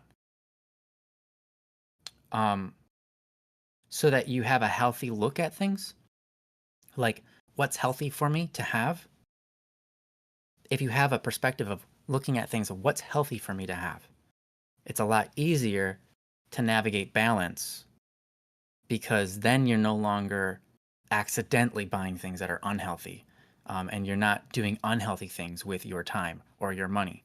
And it makes balancing things out a lot smoother of a sail. Now, I don't know where you're at in life, Jeho. I can't tell you that this is going to be what helps you. I can't tell you that this is the key. All I can tell you is my own personal experience and tell you this is what I have experienced in my life. And I hope that it's helpful to you. I can't expect it to work for you. I can't expect that you're not already doing these things. But these are just my personal experiences that I wanted to share with you, and I hope that they are helpful. But yeah, that's what I've got. I see that you've written a comment here. I'm gonna read it as I give it over to Joe. Maybe Joe wants to read it. Don't know, but I'm gonna get it over to Joe and see what he's got to say. All right. Thank you, Ryan. Thank you for relating that story. I think that's really important, and I think it's important for everybody to hear because, what we need and what we want are generally two different things, right? I mean, it's pretty amazing to me when you see how some people live, and like Ryan was talking about, stuff is just stuff, and stuff costs money. And it's nice to have nice things, for sure. But a lot of times stuff can just cause stress. Like that family, like he was talking about, the kid was talking about they were poor and Ryan didn't understand because they were poor. It's like he probably got that thought told to him from his parents because they were stressed about the money because they bought these things, right? Because they had all this stuff. And so then they were running out of money. They didn't have the money they wanted because they were spending it all, right? And we can do that with time. We can do that with money. We can do that. What are we doing? What are we doing with our life? Our resources. Time is a resource. Money is a resource. Food is a resource. These things, all these things can be resources. And how are we using these resources? That can be a really big key.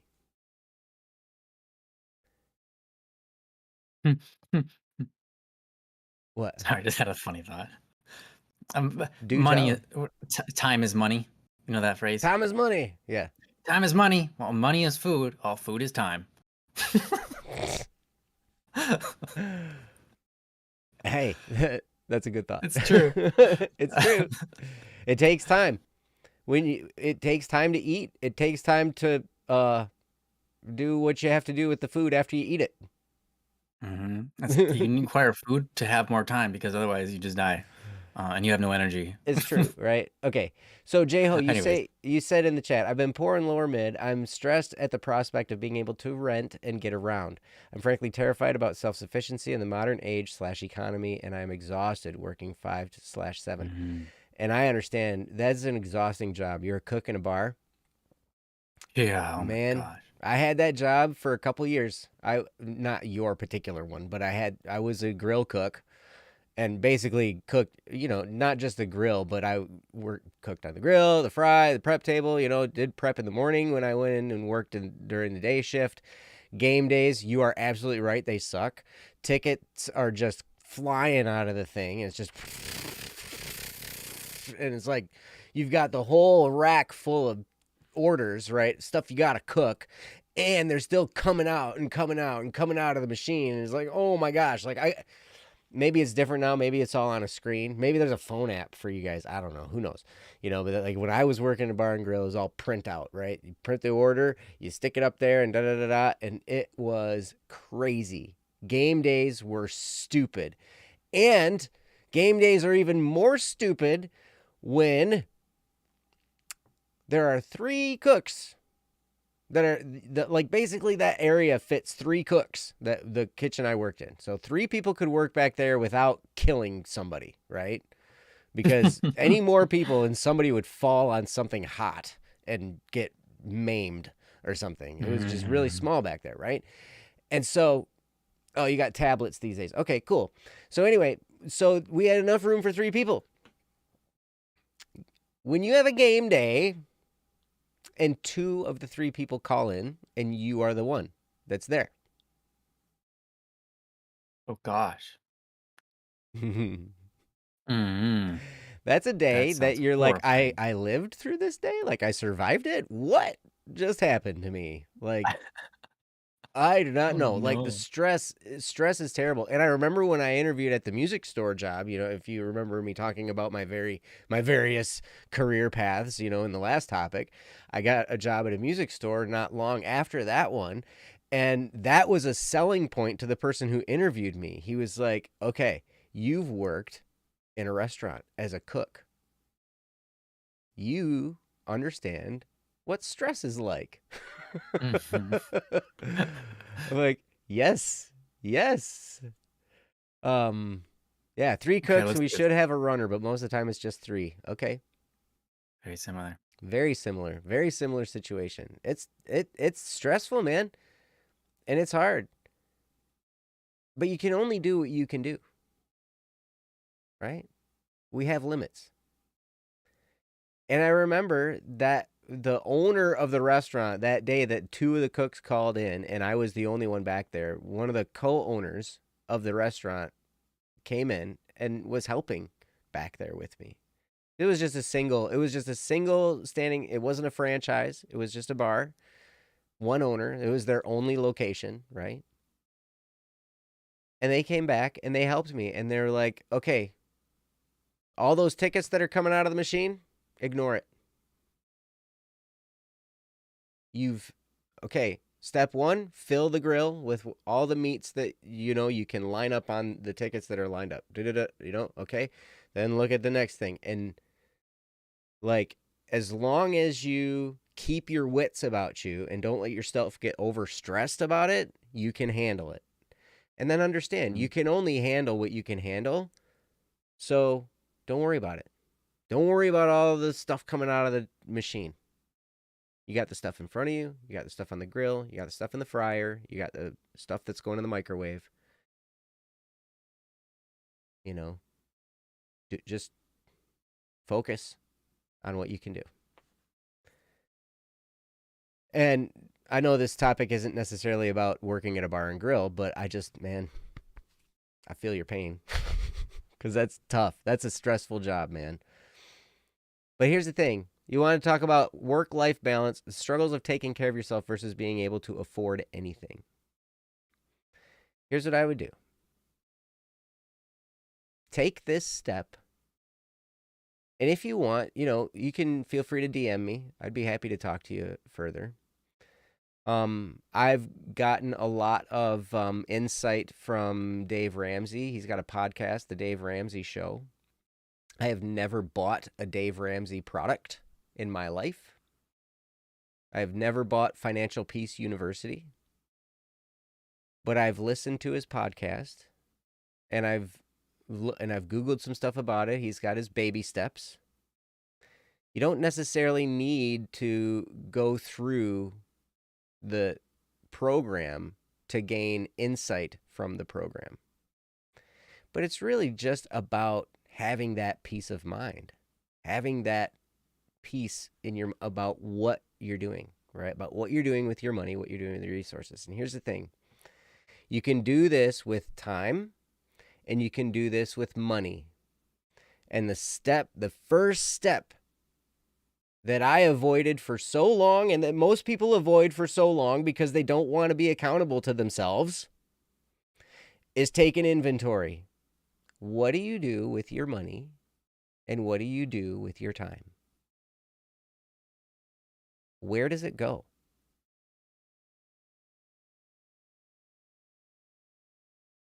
And that's a starting point. That's your starting point. That's all we're getting from this information. It's not. See, here's the thing. What I would do is I would take those inventories and I would beat myself up about it because I'm like, oh man, I've got all this stuff off track. Oh my gosh, I'm such a terrible person, and blah blah blah blah blah. And I'd get, that's kind of how it would be. But no, that's not the point of taking the inventory. The inventory is there to give you the starting point. This is where I'm starting from. And so here's what you do. You track for a month. A lot of times people will say, track it for a month. I would say start with a week. Track for a week. Write down everything that you spend money on and how much you spent on it. Write it down. Or put it in your phone. Or put it on a list somewhere. Keep it, whatever. Make a record. Whether it's written down or typed out or even voice recorded, I don't know, whatever you want to do. If it's voice recorded, I would make it speech to text or something, because you're going to want to look at the numbers and you're going to want to look at, the list and see, okay? This isn't ammunition for you to fire at yourself. I want to repeat that. This is not something to get ammunition to fire at yourself so you can make yourself feel worse about yourself. What this is figuring out where you are at. And you will never know where to go until you first figure out where you're at and where you're starting from. So, write down everything you spend money on. And write down how much it was and see where you're going. See what you're doing with it. And you'd be surprised. I know people and you can do this with any area of your life, okay? You want to maybe eat better. Start for a week, write down everything that you eat. Just write it down. Gives you a starting point. I know people who have said, hey, I need to lose weight. So, and then they like deceive themselves into thinking that they're not the problem. And, like, so then they go talk to their doctor and their doctor's like, well, I don't know, maybe we can do some thyroid tests. We can do some whatever. And maybe we got some issues, whatever. I remember this lady, she was telling this story and she goes, like, I remember going to my doctor. We were talking about thyroid stuff. We were talking about doing all this blood work, and we were having blood panels set up because I couldn't figure out how I was losing weight. And then I remembered this financial principle of writing everything down that you spend money on. And I was like, ooh, you know what? I'm just going to write down everything I put in my mouth. Everything that I eat or drink, I'm going to just write it down. And she was like, after 3 days, I canceled the appointment for the blood panel appointment because I knew the problem wasn't something biologically going on after I was eating that third, handful of gummy bears and like so you can totally, like these are things that you can do and it's just to get you a starting point. It's just to help you figure out where you're starting. And you do it with money, you can do it with time, you can do it with what you eat. And sometimes that's the leak in the boat for money is what we eat. Because it's easy to drive through. Yeah. That's expensive. I mentioned I went to Culver's today. Dude, I never go out to eat. We went out today because, like we were talking, Kyle's wife is pregnant and wanted cheese curds. And you know what? I never go out to eat, so it was a special occasion. I'm like, you know what? Culver's it is. Sounds good, right? But most of the time I eat spoonfuls of peanut butter and chicken and eggs. Chicken is one of the cheapest meats you can find. And, I have a fairly high protein diet. Eggs are also fairly cheap. They're more expensive now than they used to be. And dairy doesn't agree with me all that well, so I don't do much dairy, but my diet's really, really simple. Can't milk a chicken. What's that? Sorry, I said can't milk a chicken. Can't milk a chicken. That's for sure. Found that one out. You can try. It's just going to be, you're not going to get very far, and it's going to be really annoying for you and the chicken. Yeah. Okay, sorry. Come on. So, yeah. So just track it and start there. And you know what? You'll probably start to see what things could be adjusted.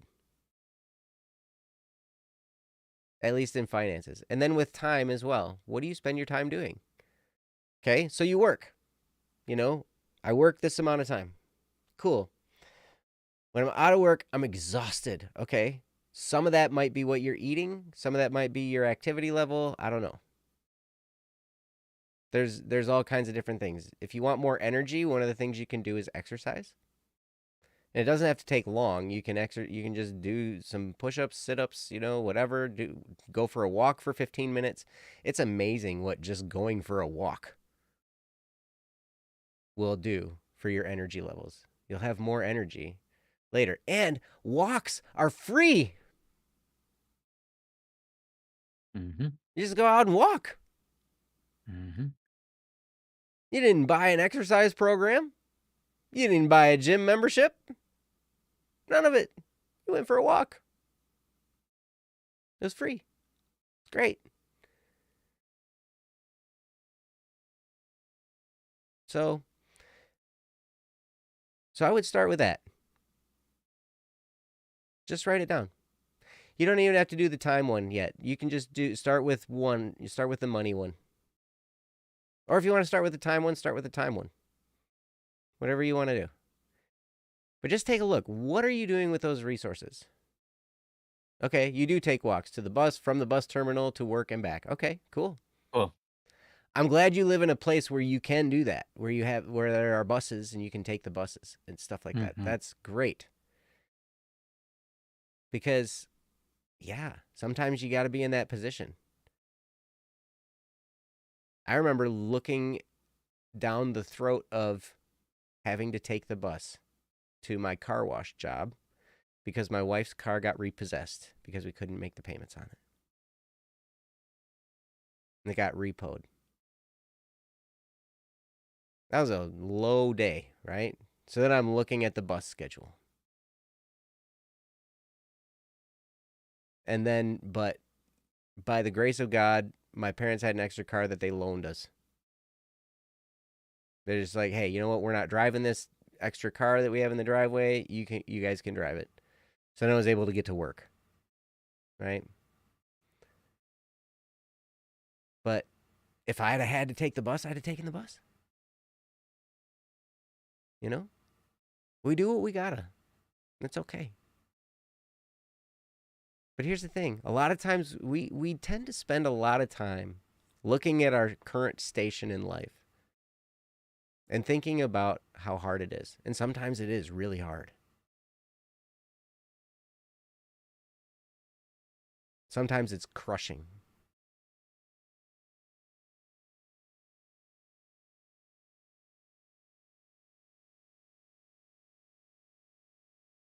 But you know,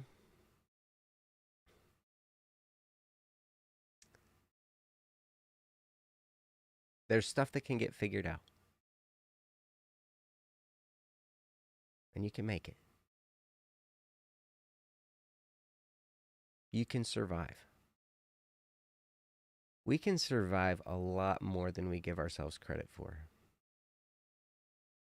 And depending on what we see other people and their lifestyles and all that kind of stuff, and how a lot of times we'll compare ourselves to others and what they've accomplished or what they have.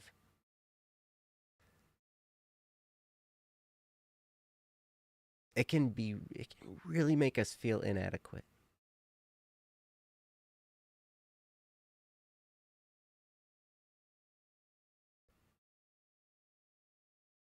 But it's okay. All this is a starting point, Jeho. And what it does is it adds to the drama of the story of your life. And it gives you a story to relate to other people. And when someone else is having a struggle, when someone else is having a hard time, it gives you grounds to relate to them and to be a blessing to them. Because you went through it. And then they can't throw the words at you. Well, you would never understand because blah, blah, blah. You never had it. Like Ryan's, you wouldn't understand because you're not poor.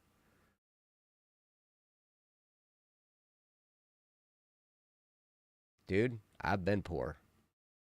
I've been broke. I've been through that.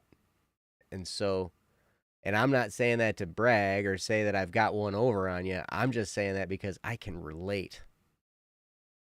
And I know how painful it is. And I'm sorry.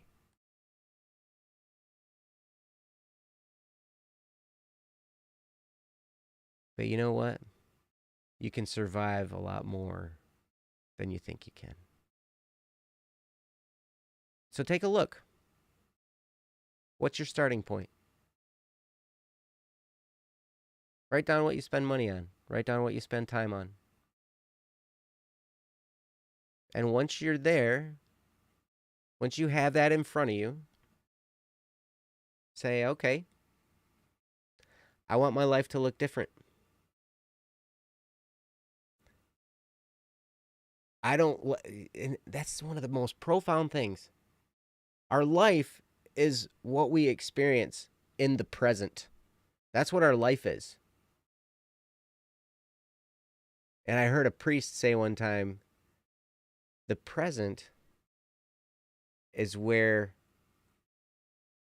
like our finite, like our, how do you put this? It's where we touch eternity, because eternity is like the ever present, right? It's present all the time, like always present. So the present, that's where we live. And it can hurt, and it can be joyful, it can be sad, it can be hard, it can be stressful, like game day at a bar and grill when you're cooking. And everybody's like, "Where's my hot dog?" I dropped it in the fryer.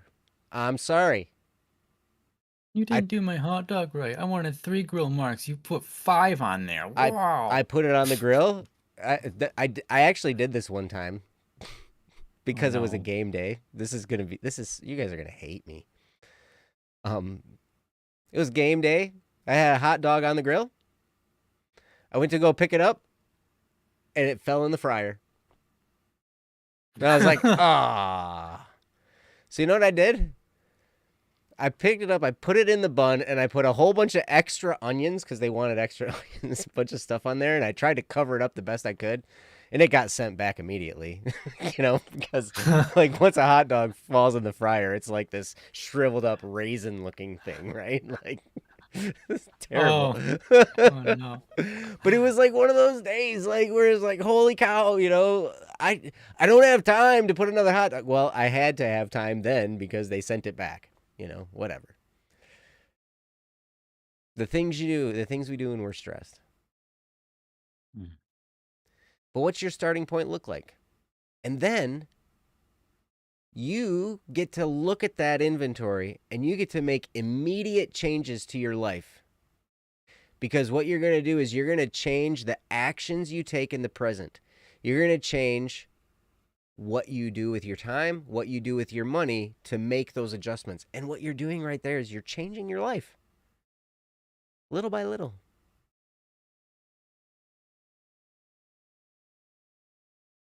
And you can move toward a better, brighter future based on knowing your starting point and making the adjustments that you see and you're like, okay, I can adjust there. I can change that. I don't need to continue doing this. I can do this instead. It costs less and it's better for me. Right? I guarantee you're going to find stuff on there like that. Because all of us have things that we could make adjustments and we could live better. But it takes looking at that, list sometimes.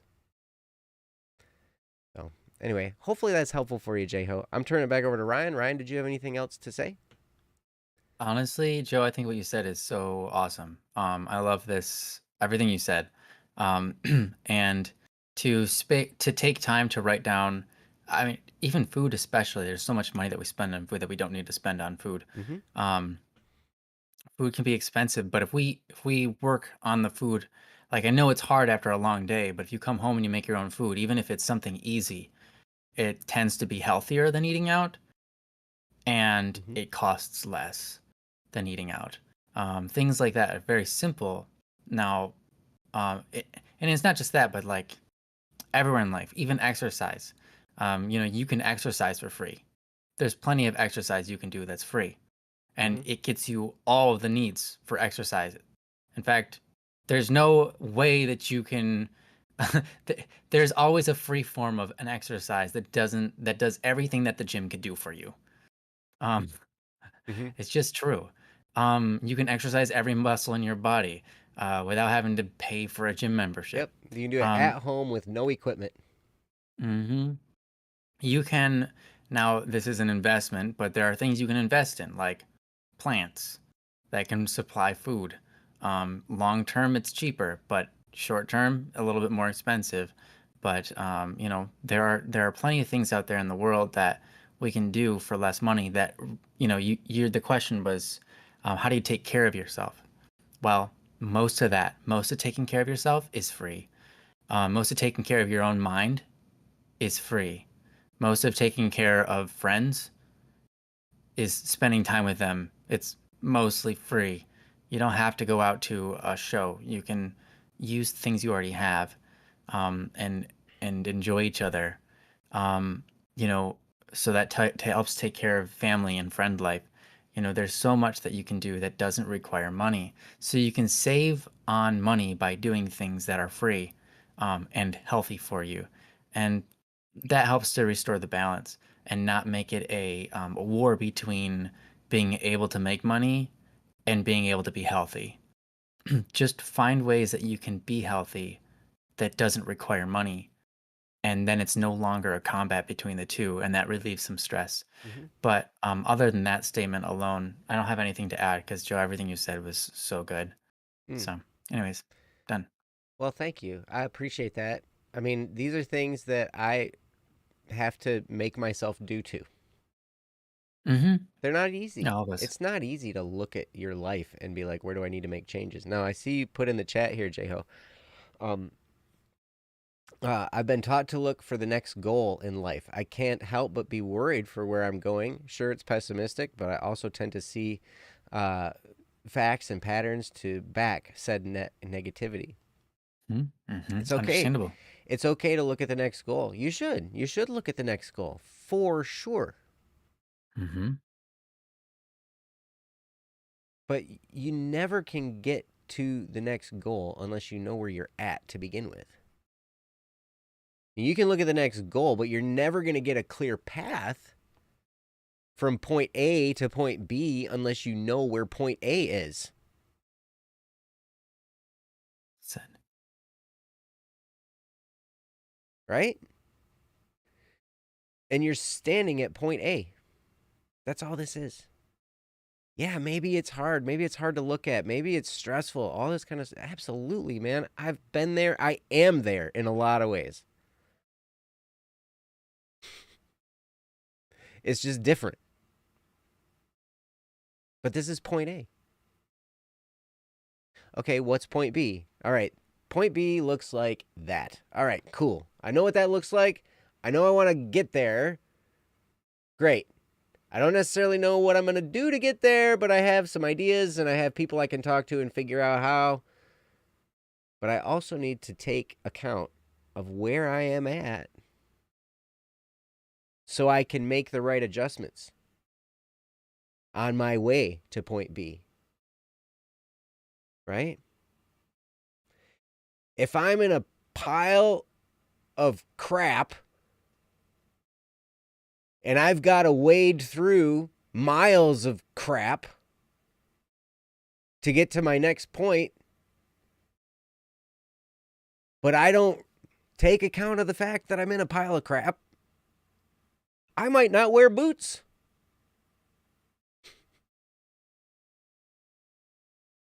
On my journey. Would it be a good idea to wear some boots?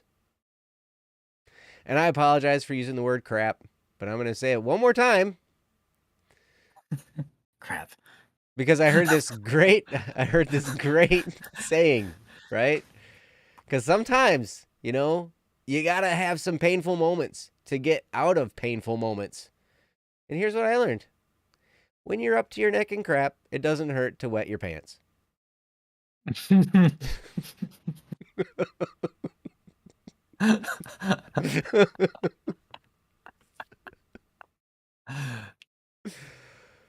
So it's okay. It's okay. You're going to be just fine. But just figure out where you're at so you know how to get to where you want to be next. That's key. And you can do it. It might not be comfortable. It might take some discipline. You might argue with yourself and fight yourself along the way, but that is the battle we all face, to fight ourselves. Right? So anyway, Jeho, you're awesome. DM me anytime if you want to talk. I'd love to talk to you. I'd love to hear from you. So anyway, you guys are awesome. Thanks for sticking with us on this Don't Worry Wednesday. It went a little later. We started late too, but it went even later than we started. And we only did 2 topics. Oh my gosh. We had a lot to say about these topics, last man. time we did like 4. Holy almost cow. 5 or something. Yeah, we did 5. Poor Princess had to listen to all of our rambling. Holy cow. Princess is a trooper. Oh, well. She's the best. Mm-hmm. And All you right. guys, thank you. Thank you. Oh, I'd love to That'd be play awesome, games Joe. with you too. That would be great. Well, we should set it up, man. I'll tell you what. Let's, yeah. Just DM me on Discord. We'll figure out something. But anyway, Cool. Thank you guys so much. Again, thanks for sticking to Don't Worry Wednesday. Go to don'tworrywednesday.com. You can click the submit a topic button. We'd be happy to discuss whatever it is that's going on in your life.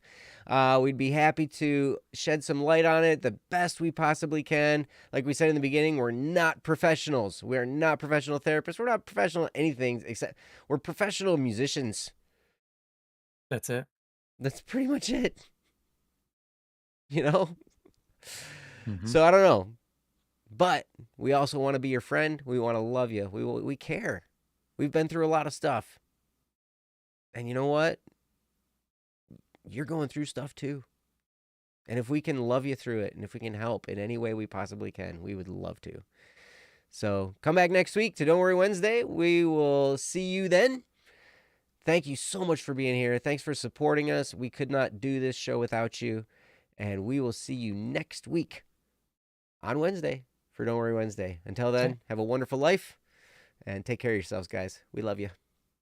Yes. We love you guys. Bye now. Peace.